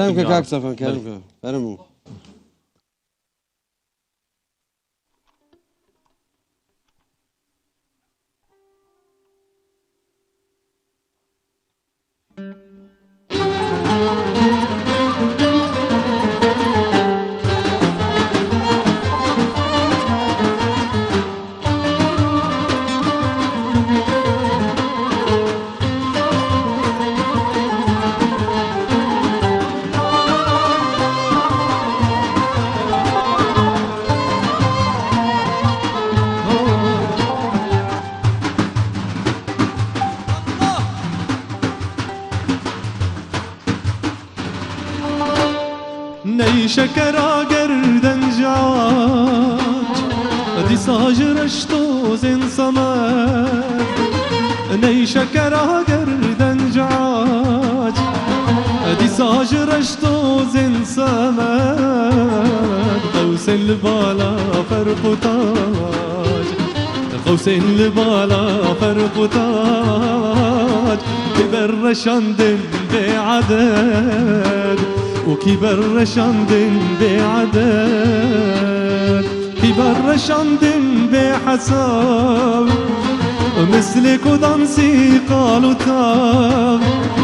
وكبر رشندن بحساب مثلك ودانسي قالوا تاب صدرستمو أفراسياب صدرستمو أفراسياب وكشتن لوان كركر جسد وكشتن لوان كركر جسد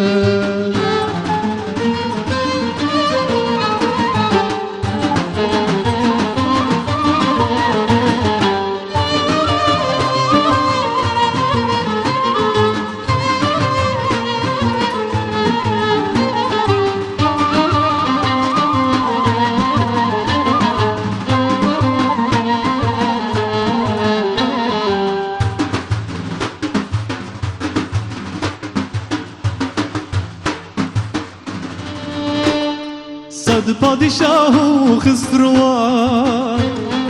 candan عشقا ويروان صد padişah خسروان candan عشقا ويروان مصر ولبسي أرجوان مصر ولبسي أرجوان من دل بجنا سروقان من دل بجنا سرقاد من دل بجنا عرعرين طاين زباد وعنبرين بجنا راريم طاين زباد وعنبري باي صبادا جندري باي صبادا جندري زلف چونه سر نورا صمد وزلف چونه سر نورا صمد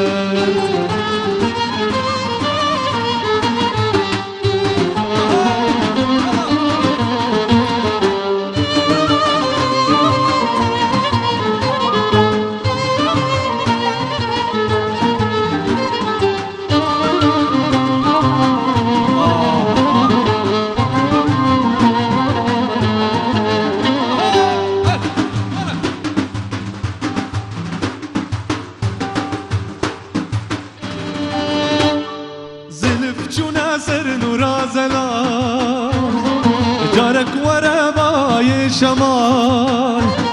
زلف چونه سر نورا زلال جارك ورا باي شمال بسكانجي سردي من غمال بسكانجي سردي من غمال كزياجي سرجوتي أسد وكزياجي سرجوتي أسد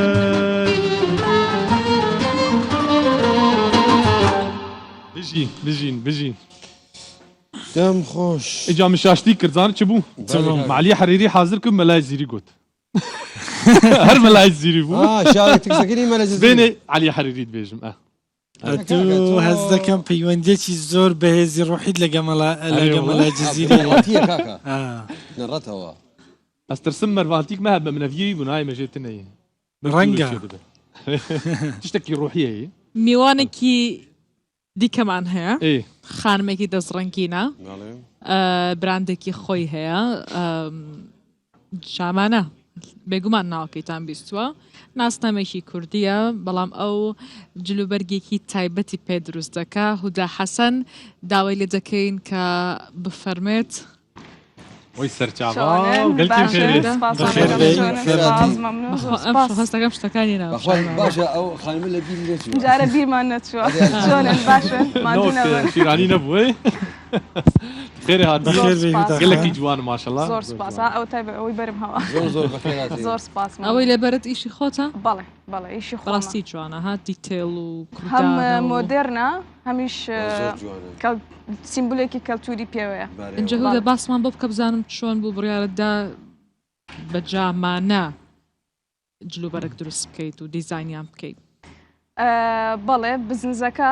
با بڵێن جلوبەرگە بۆ ئەوەی بۆ بینەران بۆی کە بەرچاوڕوون بن لەسەر بزنسەکە بزنسەکە با بڵێن ئامانجەوێت کە کۆمەڵە قماشێک هەیە کە کوردەوارینە یاخود ئێمە هەمومان چیرۆکمان لەگەڵی هەیە لە منداڵیەوە لەگەڵی گەورە بووین بتوانین کە فۆرمێکی دیکەی پێ ببەخشین ئەوەیە کە بە ستایلێکی مۆدێرن پێشکەشی گەنجی بکەین پێشکەشی کە سوکاری خۆمانی بۆی بمێنێتەوە بۆی بمێنێتەوە ئەوە نەبێت کە تایبەت بێ بەس بۆ ئیڤێنتێکی دیاریکراوە بتوانی ڕۆژانە بە ڕۆتین لەبەریکەی بۆ داوام بێ بۆ شوێنی گشتی بێ بۆ شتێک ئێتە خوێندنتە خوێندیە دیزانیان مەراقێ و هیوایەت ئێتە وەڵی من هیچ لە فاشن نازانم یعنی بەڵام کەسێکم زۆر کرێتڤم ینی بیرۆکەی زۆرم هەیە بە تایبەت لە ڕنگ و لە دیزاینکردنی شت زۆر باشم بەڵام لەبەرەوەی بەشی خۆم بەشی بازرگانیە بزنسە ئەوە هۆکارێک بکەوە بتوانم بە پرۆفشناڵانە دەست بۆ ئیشە بکەم ڕوونە بۆی لە کۆمەلگەی ئێمە زیاتر ڕەگەزی نێر جامانە بەکاردەینی تۆ کە دیزایانی ئەو جلوبەرگانە دەکەی لە جامانە و ناویشی جامانەیە تەنیا بۆ پیاوانە ڕەگەزی نێرە یان بۆ ئافرەتیشە لەسەر قسەکەی تۆ کە یەکەم جار دیزاینێکی جامانەمان کرد با بڵێن بۆ هەموو بینەران بۆی ئاشنا بێ و ئەو پارچە قماشەی کە لەسەر سەری زۆربەی پیاوە پیرەکانمان هەیە ئەوەی ئێمە کردمانە چاکەتێک بۆ ئافرەتان بەڵام بە دیزاینێکەوە وتمان با تێستێک بکەین بچینە ناو بازار بۆی بزانین ینی با بڵێن کاردانەوەی خەڵک ببینین لەسەر ئەو بەرهەمەی کە دروستی دەکەین کێ لەبەری کرد لەبەر با بڵێن خاتونێکمان کرد چیم هەر لەناو ئێرە لەناو قەڵات پیاسەیەکمان کرد ترەرچی پیاوی پیر بووە سێری دەکرا و شتێک سەرم چۆن چۆتە بەر ئەو کچە وڵی زۆر خەڵک بەلای شتێکی نۆرمەڵ نەبوو بە تایبەت پیاوە پیرەکان بەڵام با بڵێن هەموو ئەتێنشن و سەرنجیان لەسەر بەرهەمەکە بوو یاین دیار بوو کە شتێکی زۆر تازە و نوێ بوو ینی ئەوە نەبوو ڕەتی بکەنەوە تەنیا جێی سەرنج بوو بەڵێ زۆر با بڵێن بە خێرهاتنی دەکرالەوەی کە ڕەت بکرێتەوە بەس کە دوایی تر لە سۆشەل میدیا دەستمان بۆی کرد کە هەردوو دیزاین بۆ هەم پیا و هەمیش ئافرەت بڵاو بکەینەوە خەڵک زۆ پێشوازی دەکرد دەستخۆشی زۆری لێکرا بە شتێکی پێویستی زانی بۆ ئێستا لەبەرەوەی خۆ تۆمارت کردووە بەڵێ بەم نزیکانە تۆمارمان کرد خەڵکی تر گێت گەنج خانم لەگەڵت کار دەکەن یان بە تەنیا خۆت دەیکەن ئێمە وەکو جامانە خۆم بە تەنیانیم بە خۆشحاڵیەوە ئێمە تیمێکین بێکەوە کار دەکەین بەردەوام لەسەر بەرهەمی نوێ ئیشەکان کە چی بکەین و چی نەکەین بۆ بەرەو پێشبردننی کارەکەمان بەردەوام بەیەکەوە ئیش دەکەین ئەبدەیتمان لەگەڵ یەک هەیە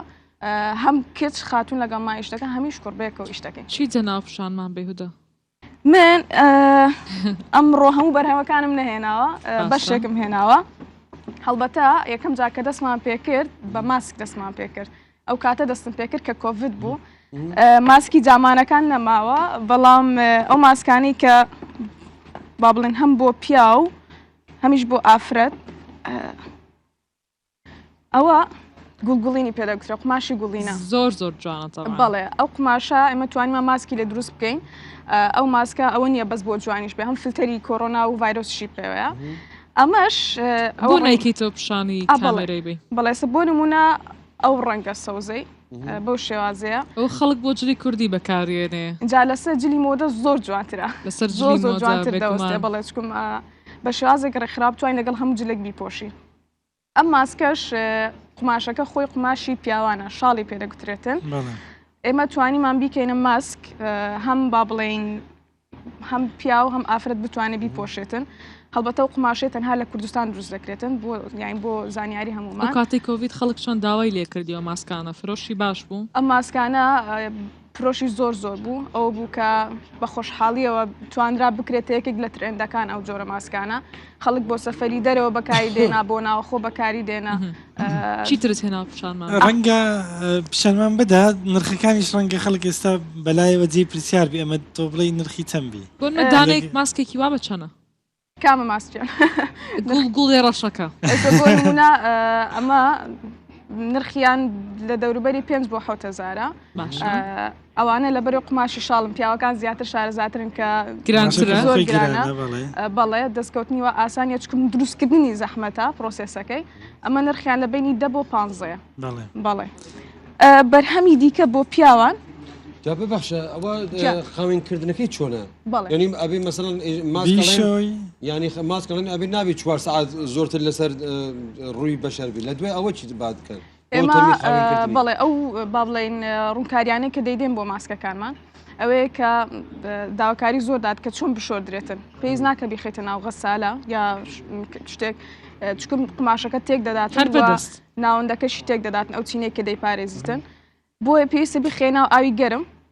بۆ ماوەیەک بزان چ ماوەدێک بۆ خۆت بەکاردێن بۆ ماوەیەک لێ بگەڕی دوایی هەر بە ئاو بیشۆی بەو شێوازە بەکاردەهێنرێتن شتێدیم چه هەیە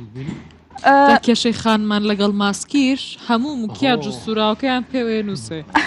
ئەوانە بێ هەر زوو بیشە وڵی جارێک یەکێک فیدباکێکی باشداوتیەوە تاکە ماسکە سوراوم پێوە ناوتم نازانم سوراوەکەی تۆ لەوانێ ئەسڵ ئەمە جامانەی با بڵێن ناوی کۆڵەکشنەکە ئارینە بۆ پیاوان بەکاردەهێنرێتن ئەم جۆرە دیزاینە ئەتوانرێ هەم لەسەر جلوبەرگی کوردی بپۆشرێ هەمیش لەسەر جلی مۆدەیە تا لە ژێر قەمیسەوە یان لەسەر قەمیس و لە ژێر جاکەت فەرموو یاسەکەی میدیەوە بۆ تۆ دەبێت سەف خەندەتێ تاقی سەفاوەڵە کاک پێیان ئەمێش خوا بکەن خۆ ڕەنگی من بۆ بابا لەسەر ڕەنجی لەسەر ڕساسی زۆر جوانە پیرۆزە کاک بۆی نابێ بوودا پیرۆزی یاسەکەی بۆی نابێ وڵی خودی لاک مەگە قیازەکەی بۆ نابێ یاسەکەی ڕەنگە گوچکەوی قیاسەکەی میدیەمە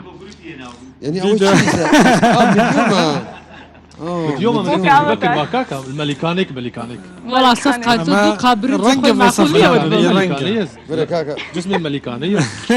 بسم الله الرحمن الرحيم يا رب لي بيه أقلنا بو من دبي بالتأكيد زوري لي ناي ناي بقوا على سيكاك ما بو دكتور يا بيه يعني بزور بيك أنا قسمتي خويا ببوورە ببوورە دێ بەشکم يلا يلا بجي کاکە پیرۆزە بە قسمەتی وڵا زۆر لێت دێ عادی چاکەتەکە بکە بە سەریا دکتۆر با تەنسیقێکی جوان بکەین ئەبێ بە فاشن پاریس ئێستا بيروز ئەمێ خۆشکی من ئەبێ ئەکسلاژوسی لەگەڵ خۆت بدێ نەمزانی اكس لارج چۆن دەبان وڵا بەڕاستی جوانە ینی هەر بەبێ مجاملت بەڕاستی جوانە ینی بیرۆکەکە زۆر جوانە بەڕاستی پیرۆزە بێ ئەمانە هەناردەی دەرەواکەی دەگەت دکتۆر مالە بەرتابێ دەیبەکە دکتۆر مالە بەرتابێ ئەمە چییە تۆ بزانی سە من تاقیەکەمەوانە ئەمەیان چییە لەبەرکردنەوەی نەماخە تازەمێ مشکم لای بەرناوەکە نا سۆبەت دەکەم ئەم جۆرە دیزاینەشمان هەیە بۆ خانمانە بۆ خان ئادەی بێنە بەخوامە ئەوی دادەبات ئەو بۆ خانمانە لە جامانەی سوور دروستکراوە هەم ڕەشی هەیە هەر خانمی بە هیچی لەگەڵ خۆی نایێت ئەزایەتی نە شیرینی نە ئەوە ئادەی ئەمە چییە زۆر جوانە کا چاپڕێنی ئەمە چی ئێ بەسەر چاکەتی شتێکی جوان تاو بەرنامەکە بۆ بەڕاستی من زۆرم شت لەبەرایە تۆ ئەمانە هەناردە دەکەی بۆ دەرەوە خەڵک داوای دەکا یان بەس لە ناوەخۆی کوردستانە بێ بەکێ کێ لەبەرەکە تاقیەکەتەوە او رش الوتي ئەوە دانێکە کاکە تاو دانێکم بۆ هاتەوە ئەوەشت بۆ دێتەوە بەزەوە زەمان گوتیان با لەبەرت هەنداردەی دەکەی بۆ دەرەوە یان بەس لە ناوەخۆی کوردستان خەڵک داوای دەکا لەبەرەوەی داواکاریی زۆر لە دەرەوە هەیە بۆ ئێمە هەناردەکردنیشمان هەیە بۆ دەرەوە بەڵام تۆزێک هەناردەکردن کێشەی خۆشی هەیە بای خۆی بەڵام وەکو جامانە ئێمە هەمانە بۆ کاکشیا و هەستەکەم کاکشیا زۆر بەدڵیت یەر سریەوەی بەکەلک کاکشیاو زۆر لێ لەبەری مەکەوە بەخوا بەخوا بەکەلک کاکشیاو نایە بەڵام جەماعاتی دیکە دكتور مشكل بيتر زياتر طلب لسر شي هي لسر اما هي سر جرافيت هي لسر شي هي ئێمە کۆمەڵک کۆڵەکشنمان هەیە ڕیباتمان هەیە کە داواکاری زۆر لەسەر لەلایەن پیاوانەوە بۆین باخواتە ماسکەکان داواکاری زۆریان لەسەرە ئەم زین بە ساغی نایەتەوە وتم پێشەڵا بۆ من بینە کە من ینی ئەکڕم ئەوە لەگەڵ خۆم دەیبەمەوە ئەی بوویت و بۆ کوێ بۆ ڕۆژ هەڵات لەوێ زۆر هینمان هەیە داواکاری هەیە ڕێکلامیکی باش جەهودا ئەبووە بۆ کاکپیان بەڕاستی لە ڕۆژ ئاواش حتمما لە ڕۆژ ئاواش خەڵک داوا دەکەن ڕێکلامیکی باش بۆ داواکاری زۆرە لە دەرەوە لە ڕۆژ ئاواش الرجعة هي دوای ڕێک دەکەین بۆ هاوین ئەی بۆ هاوین کۆڵەکشنی نوێچی بۆ هاوین کۆڵەکشنێکمان دیزاین کردووە تیشێتە لە بەرەوەی لە هاوین تااقەتی خۆشت نییە بۆیە دەبێت دیزاینێک بێت کە زۆر مرتاحبی و مڕح بێتن بۆیە کۆڵەکشنی تازەمان دەبێت بەتەمای بەشداری لە هیچ فاشنێکی گەورە بکەی یاخود لەبەرەوەی لەگەڵ زۆر فاشن دیزاینەری ناوخۆ ئیشەکانی ئێمەیان زۆر بەدڵ بووە کۆمەڵک فاشن دیزاینەر داواکاری ئەویان کردووە کە ئیشەکانی ئێمە ببن لەوێ عەرزی بکەن بۆنە لە فاشن شوی پاریس لە مانگی پێنج ئەو ئیشە بکەین چۆن ئەو فەشن ئەو مدلانە ئەمە وەکو براندێکی کوردستانیش دەکرێتن فاشن ئەوە جێگە هەیە لە کوردستان ینی بەڵێ ئینشاڵڵا ڕێکلامێکی باشی بۆ بکەین بەڵێ ئەمە نرخی چەندە ئەوە لە بینی بابڵەن کۆڵەکشنەکانمان هەمووی لە نێوان 35 بۆ 45,000 بەلاش ئەرزان لە کوردستان پێشنگایەکی ئەوت کردوتەوە کە ئەم بەرهەمانە هەمووی نیشان بدەی و خەڵک بیکڕی ئێستا بە بۆنێ کۆمەڵێک پرۆگرامەوە خەڵکی زۆر با بڵێن پشگیری بەرهەمە ناوخۆیەکان دەکات بە بەردەوام پێشانگا هەیە ئێمە لە زۆربەی پێشانگاکان شوێنی خۆمان کردوتەوە توانیمانە بەرهەمەکانی خۆمان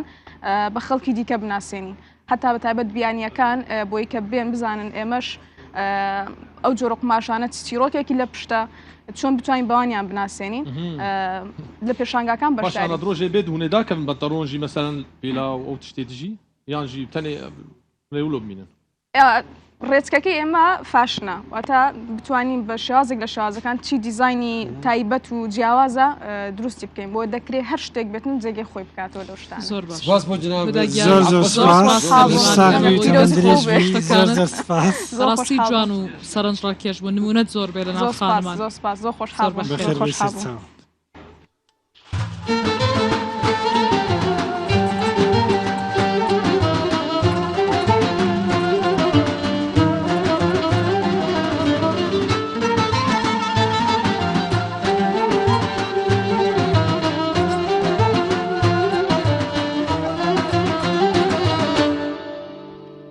جوان بويشي وازي جوان بو ما شاء الله تو استاجي جوان تري ما شاء الله چاوت جوانە هنگي فاتحات انا وكل قرآن براستي بجنابة زور يعني زور جوان زۆر زاركك فهم لشي سبب شي هنگي فاتحات او خان من نيباتو الليله الدانيه ابو جنابة ئەمە دوایی دەکرێت من داوای بکەم اي والله هەم بۆ ینی پشگیری زۆر جوان بوو. بۆ پشگیریکردنی ئەو زور خانمەش جوان بو بۆ بۆی خەڵکیش پشگیری بکاو والله. ئەمە بتوانێت زیاتر پەرە بە بێکارە بزنزەکەی سەفری خۆی بەڕێز. بدات. أبي هر روجافاي كردستاني ميفاني روجافاي بابي بەخوا حواسية. میوانێک هەیە بابي بابي عبد حواس. السلام في جاري بابي بابي- عبدالسلام بابي عبد السلام يعني دنگ بيجكي زور قرنجة تو خوا. لكردستان تبي وما شاء الله دنگكي برخوش آيني تاني دستريا بدفوا آيني بەشداریشی کردبوو لە پێشبڕچێ ئێمە مشاركة انت عمك هكا صفقان حتما بعد بابي حواس بناسي عليكم السلام بخير بيت. بخير زور زور بخيراتي قلقي بخير بابي عبد السلام دلال لروجافان باف بكارتين يا سر شعبان الله كاكا هەر دەتوانی لەوەی دابنێ و بابي عبد بلى. السلام كاس تمام. درسته تمام. درسته درسته تمام. زور زور بخيراتي وخير قد اشترى زي برحمة الله بابي تبي بريدة البيري. نوت بريدة تنتعبي بريدة لا كيف صحت هاتي؟ شاوي تباش بابي عبد السلام صحت سرسري الحمد لله صاغ بسري تمام. تساغ كيف لا هاتي؟ بخيراتي ايش دهوكي هات دهۆکێ ناف دهۆکێ ئەن دومێز الورسيتي وارسیتی وارستي شو ئەی جەوی ئێرە چاڵایە خۆشە باشا بەرنامەجێمە ئەم قەسیدات بێژین مەلای جززیری مەلای جززیری مەلای دی شاعیرێت کورد چاوادبینی وفائي ملاي جزيرة بيجن ام فقيه طيرات بيجن ام احمدي خانيت بيجن ئەم ژیت بێژین علماء دلێتەیە يعني. دلێتێ ئەوێ آه. جەماعەت بێژن برش. چاوایە باشە باشا دبي صفقان وان دقي وان خوش يعني باش دبيجن معلمين من تعبي وسطنا من التمام مستمي تمام مستمي سرسري نتساغ بربي تاني شفت شنو حاضر كري بابي عبد السلام والله كابنا بين شو قيسي مجال تدرمز اما مجال انا بتاعي مجال أنا. مجال راحت بقربان أجي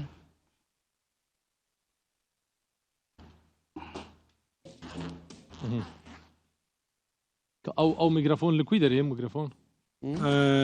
ئەو مایکەکە ئابڵێ طاولاك تنام هاتو هاتواني بيجري دس ئەگەر هاوکارانم مێزێکیش بینن بۆ ئەوەی بەڵێ ئێستا مێزێکت بۆ دەینن مایکەکەی پایەک بینی نە بەس ستاندێکە ستاندێکی نۆتە نا بێزگەلەوە دەوێ مێزەکە بی بۆی ئەوەکانی لە يا اهلا وسهلا بابي عبد السلام ويسلسل ما بس ناس. متى تنه استغفر الله اها تبيجي بقرا شو تبي شو بيرولو دبن عليه نوکە دێ بۆ مە چ بێژی أجي أنا سيكسر بيخمبر بيش عليه عليه الصلاة والسلام شعرێک هەیە الشعر منن تو بۆ خۆشت نویسی الحنين ما بەڵێ بەڵێ فەرموو أي سيدي عليم شفيع شاه أميرا قد كان لك الفضل لك الجود كثيرا أرسلت إلى الخلق بشيرا ونذيرا قد كان لك الفضل لك الجود كثيرا أرسلت إلى الخلق بشيرا ونذيرا قد كان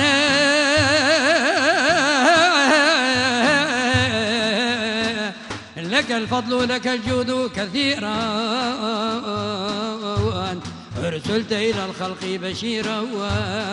ونذيرا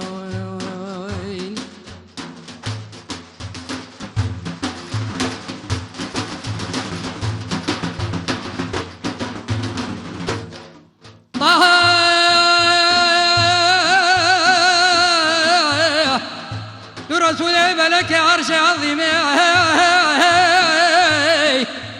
در بحر جمال تتنى دريتنا لؤلؤ صفته درصد في بحر كريم أحسن ترجس في صديقي حليمه ما كان لك الناس شبيها ونذيرا أرسلت إلى الخلق بشيرا ونذيرا ما كان لك الناس شبيها ونذيرا أرسلت إلى الخلق بشيرا ونذيرا ما كان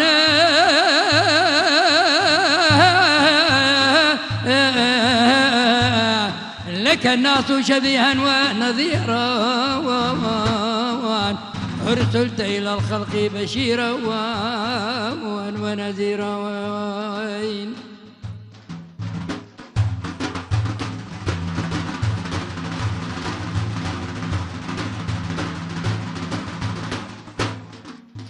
أي سروري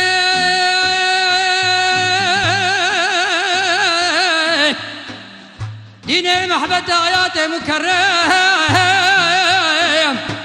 اسمي الهندس وحفاظي أبويا مفخم لتفاط شياطيج سباكر مرجم قرتين أبويا شرخي معظم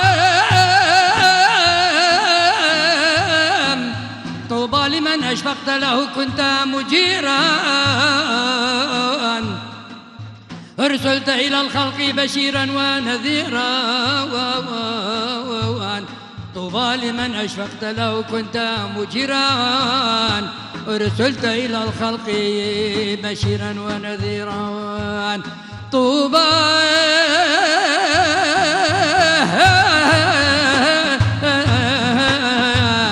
لمن أشفقت له كنت مجيرا أرسلت إلى الخلق بشيرا ونذيرا. دست خوش دنك خوش رحمة وباب أفتشكي فير بو بابي عبد السلام تشكي علمي أب قصيدة ولو خوش قصيدة والله ما أشهو علم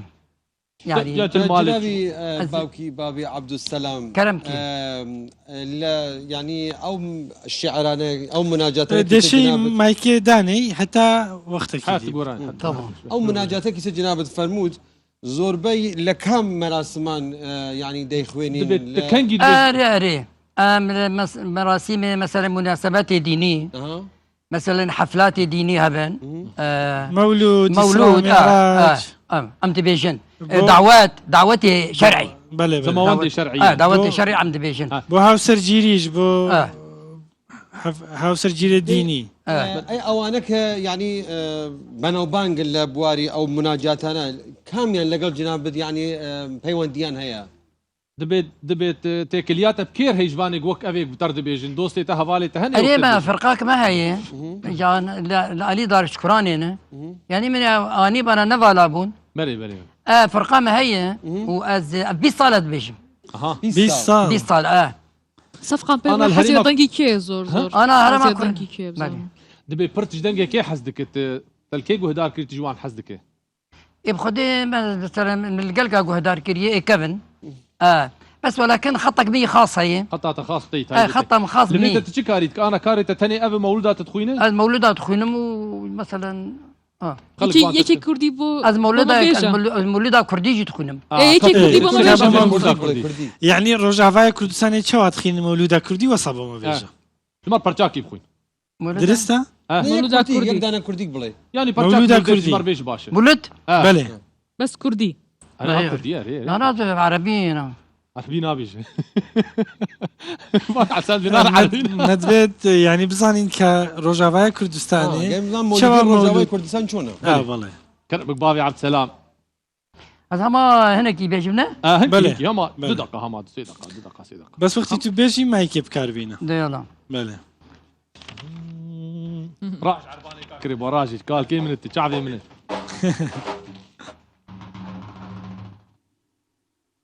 حمد بحد بو خداي بحساب او خداي ما دم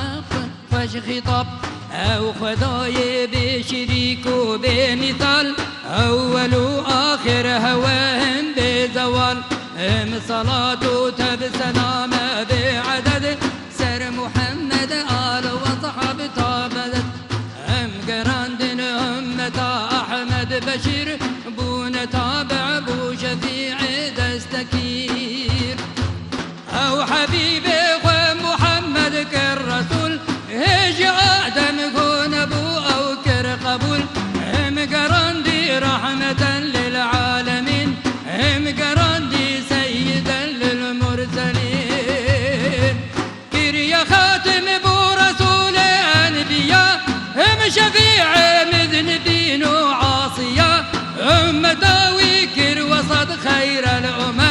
سيد كرد وعرب روم وعجم ناظوي أحمد محمد حامد طه ياسين وحميد أذفدا أو خداي مالك ملك عظيم دايم أو صاحب خلق كريم في بخازيق وخلاص بجبرات سر محمد هون ببيجن الصلاة الصلاة والسلام عليك يا رسول الله الصلاة والسلام عليك يا خاتم الأنبياء ورسول الله سعد خوش بابي عبد السلام ڕۆژاوای کوردستانی بابی عبدالسلام بشكرا. چەند طريقة هنا طريقة التصوف والله طريقة الآن قادري نقشي الدرويشي هنا. مالا خزنويمة الدرويشي شيخ مطاعي خزنويمة بلى أنا ما تحكي جمار بيجي ما تحكي أنت ما مايكا تحبي كدانا تلت العرفاني. مايكا كدانا مايكا كدانا آه. لو مايكا قصر وقتی تو مداحێکی بێژی هەنگی دێشی مایکی طبعاً. کاربینی بابي عبد السلام أنا تلت العرفانة انت الويدي وتتشكي بيجي كذا بعد لي خمس اللي موالك يجي بيجي موزي كيف بلاد بلا زقين وانا عشان زي مالكي كيف بلا زقين يجي شو أري والله. تەوا کاکا ما حتمانە اي والله يا نعم كرمك بابي عبد السلام كرمك كرم داربي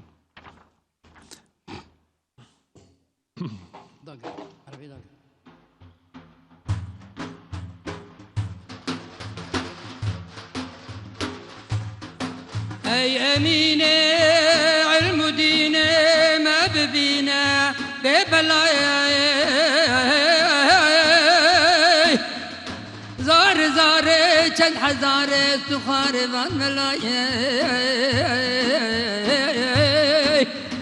لبگاهی پادشاهی بجال قبلا لنبیدگاهی یا الهی جسلا ای محمد شوق احمد بسرمد ببلاوي ای محمد شوق احمد بسر مواد ببلاوي يا إلهي شوق شاهي لذقاهي هروبي الله املي شيراي شاهو ميراي رحمو خيرا زيد بي او ديوانا ودري زانا يا هر زمانا فرد بي لشيرينو غام ربينو المدينو حق بي النور جبينا يا غام ربينا يا وما ببينا ببلا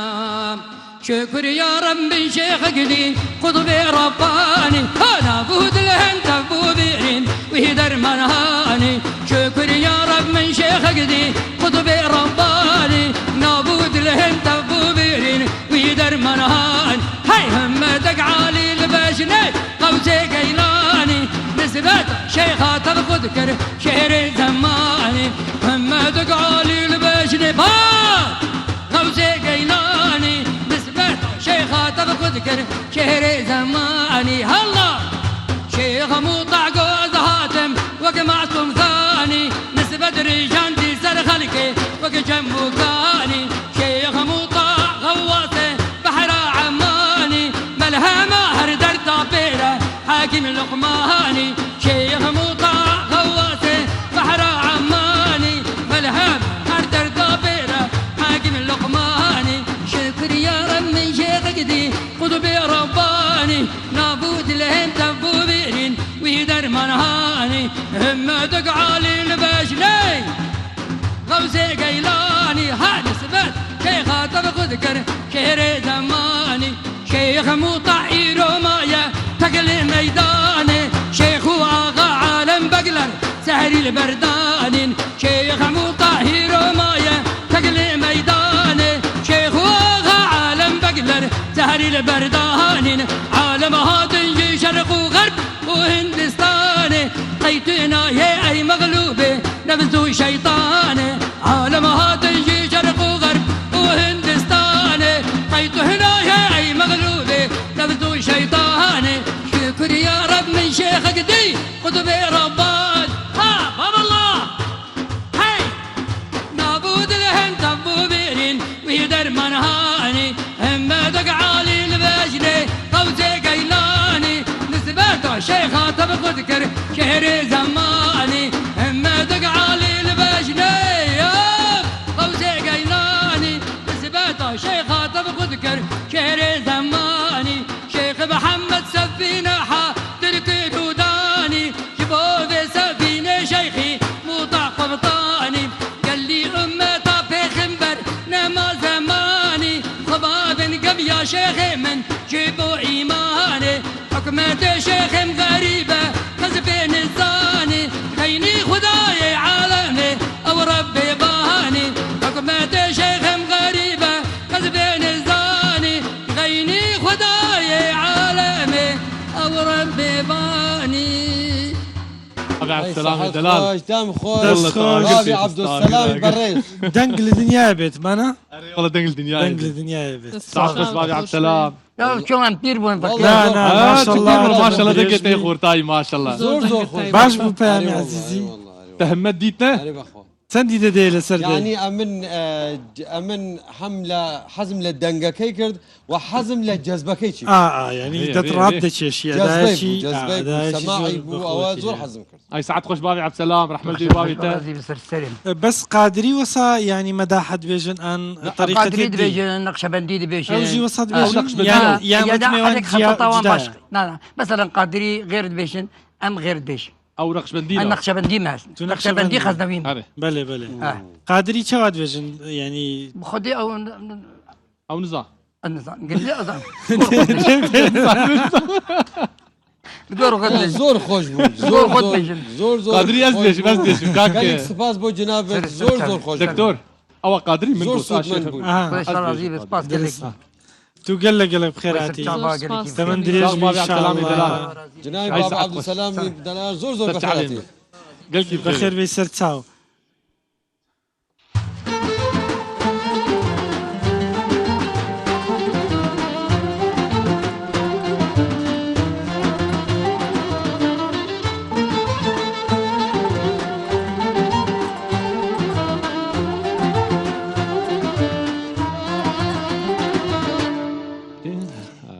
بابي عبد السلام هيدا قرب استديو میوانی ترمان هەیە والله سلطان باوركا شلون شو برميوالي ئەم شەو پش پڕمیوانی یاڕۆڵە هاري والله ان شاء الله همي هار شو وبرميوان بها مش خوش هري بي. والله حمشي قرم بابي عبد وقر. السلام قرب بي. وقرب بتايبد لدشوي اخيري بيامي عزيزي ليله القدر هاري والله آه. دبي قرب وقرك اري والله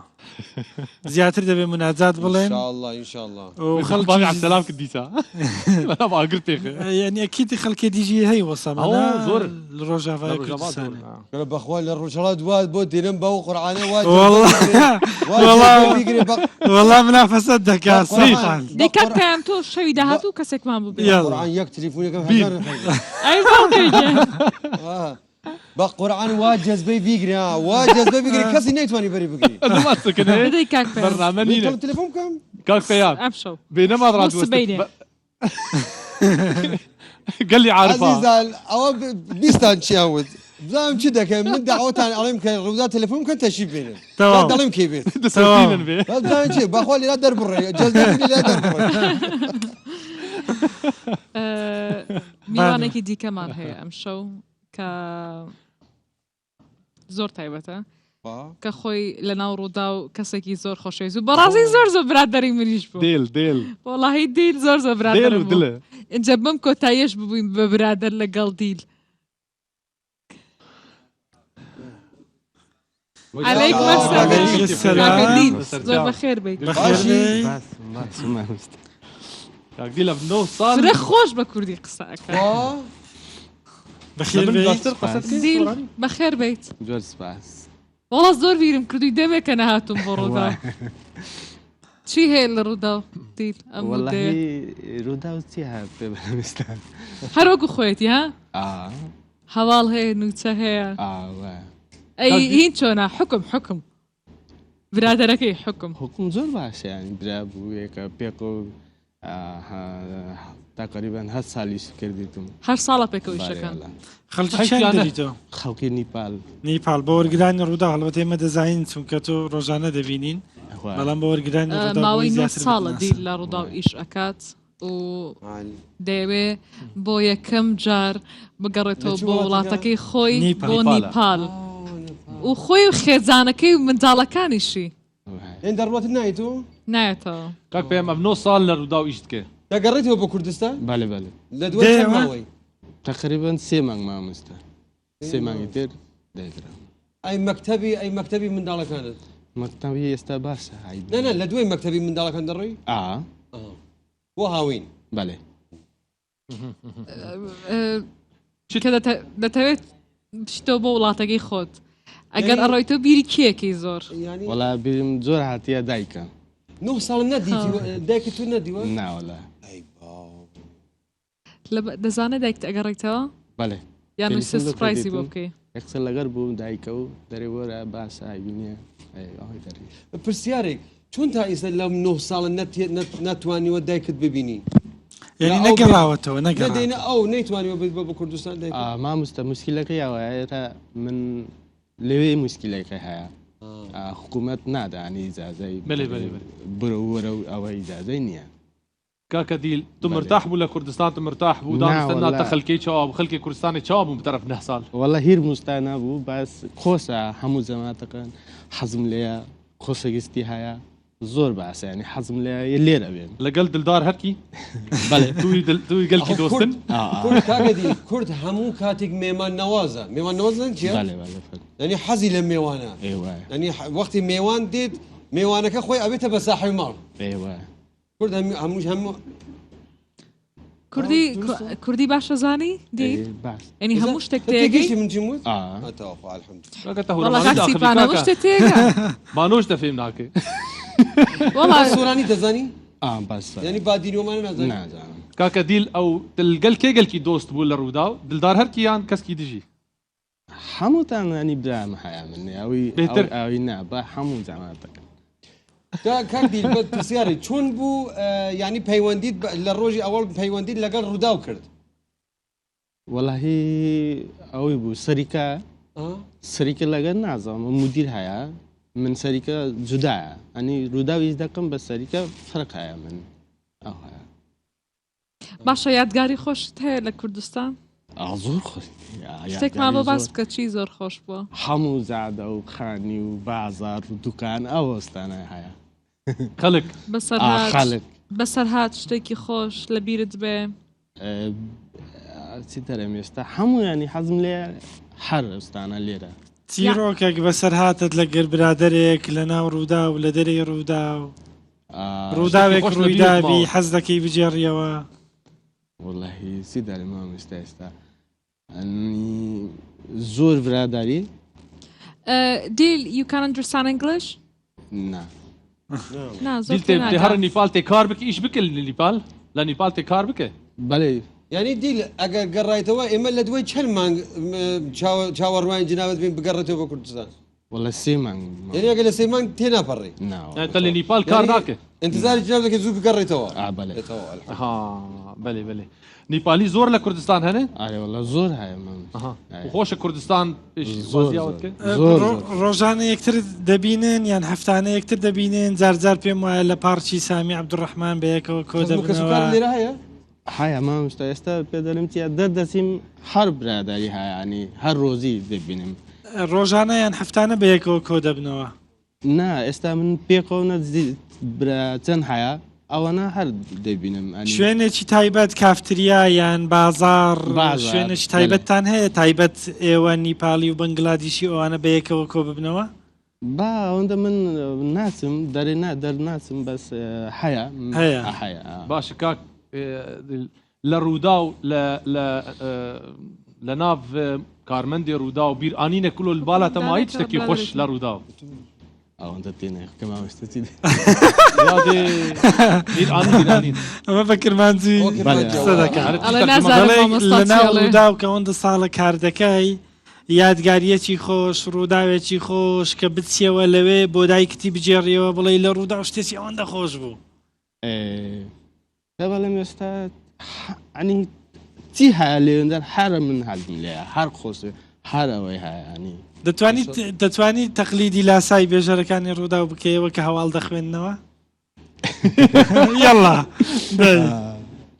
زۆر ینی تەکلیفی من ئەوەی هاتیە ینی من حەزم لێە کاقساغۆیە یاڵا وەکو شاهەوە بۆمان بخوێنەوە دەرێ ئێستا چییە کاک ساهۆ کێزی دێ ئەو زە داخل دەبیتن ئەوە یەکجار دەڵێ من ساهۆ من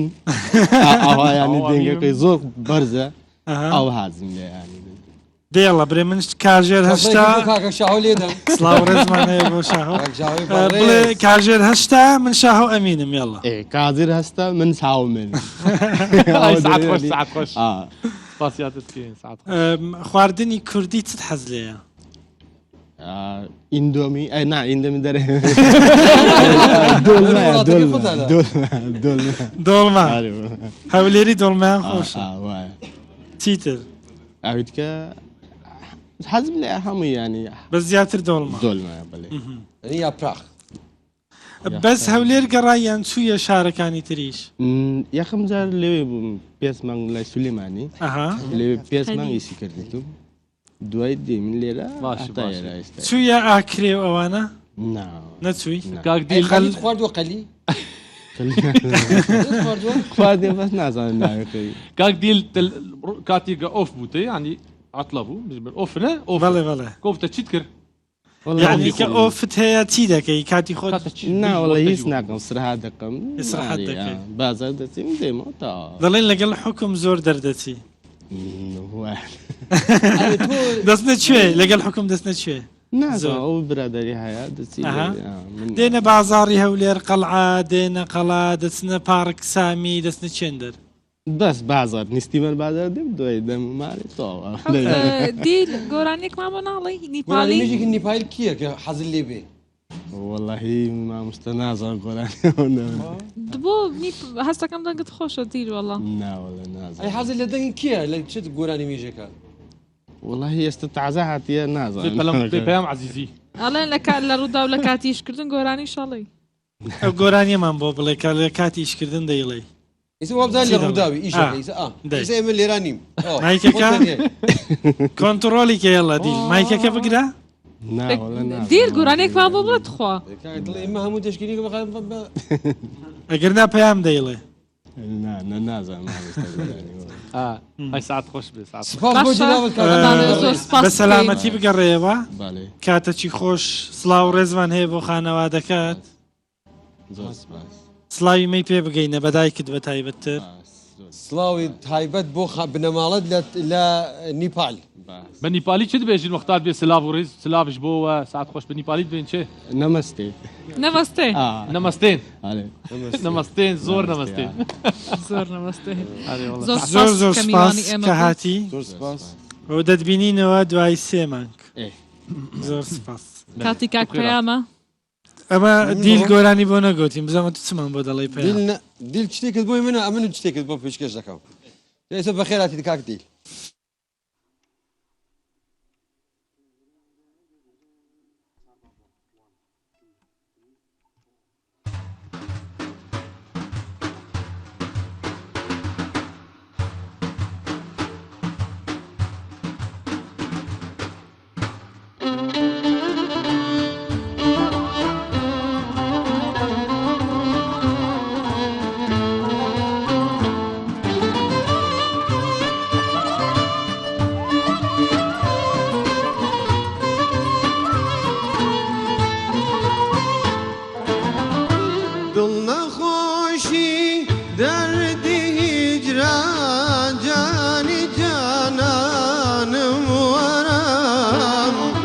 دڵ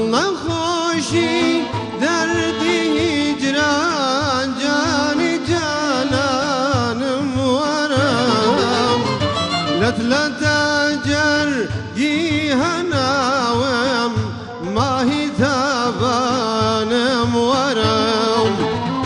لتجر هناوم ما هي تبانم ورم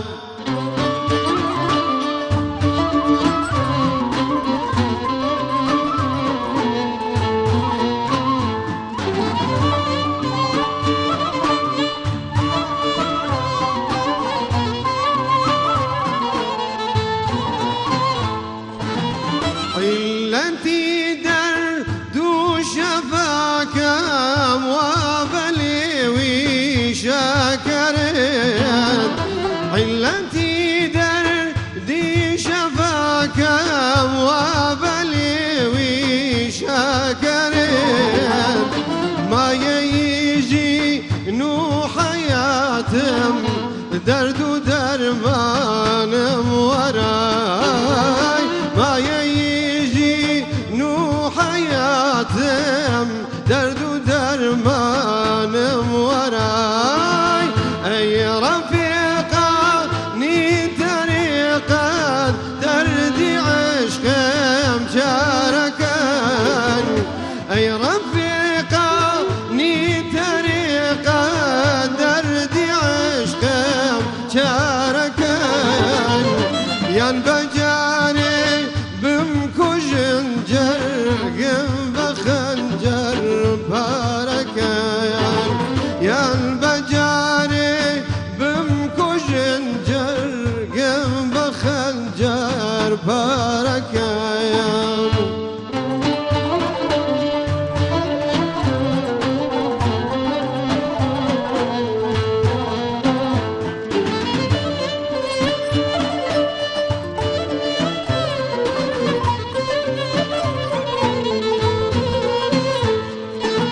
روجي جاجنا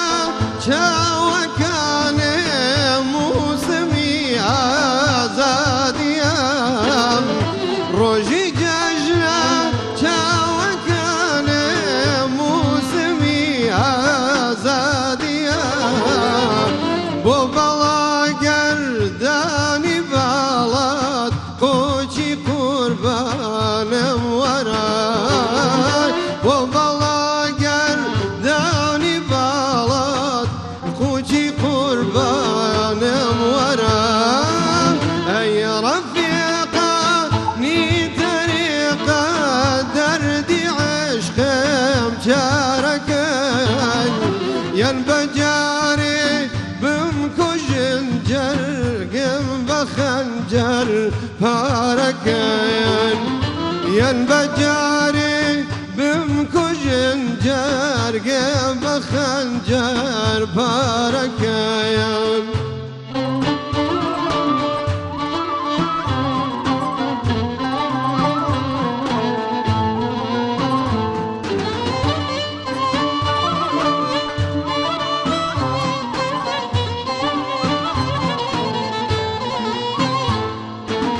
صد حكيمها تو علاجي أنبريني قتنكر صد حكيمها تو علاجي أنبريني قتنكر تو علاجي زامكم كوزوب لقمان ورايم تو علاجي زامكم كوزوب لقمان ورايم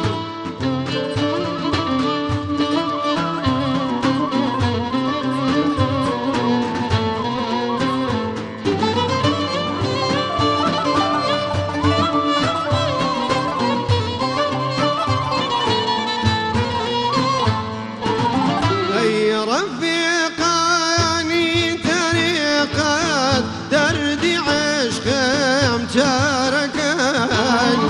أي رفيقاني طريقة دردي عشقم شاركان ين بجاري بمكوجن جرقم بخنجر باركان ين بجاري بجاري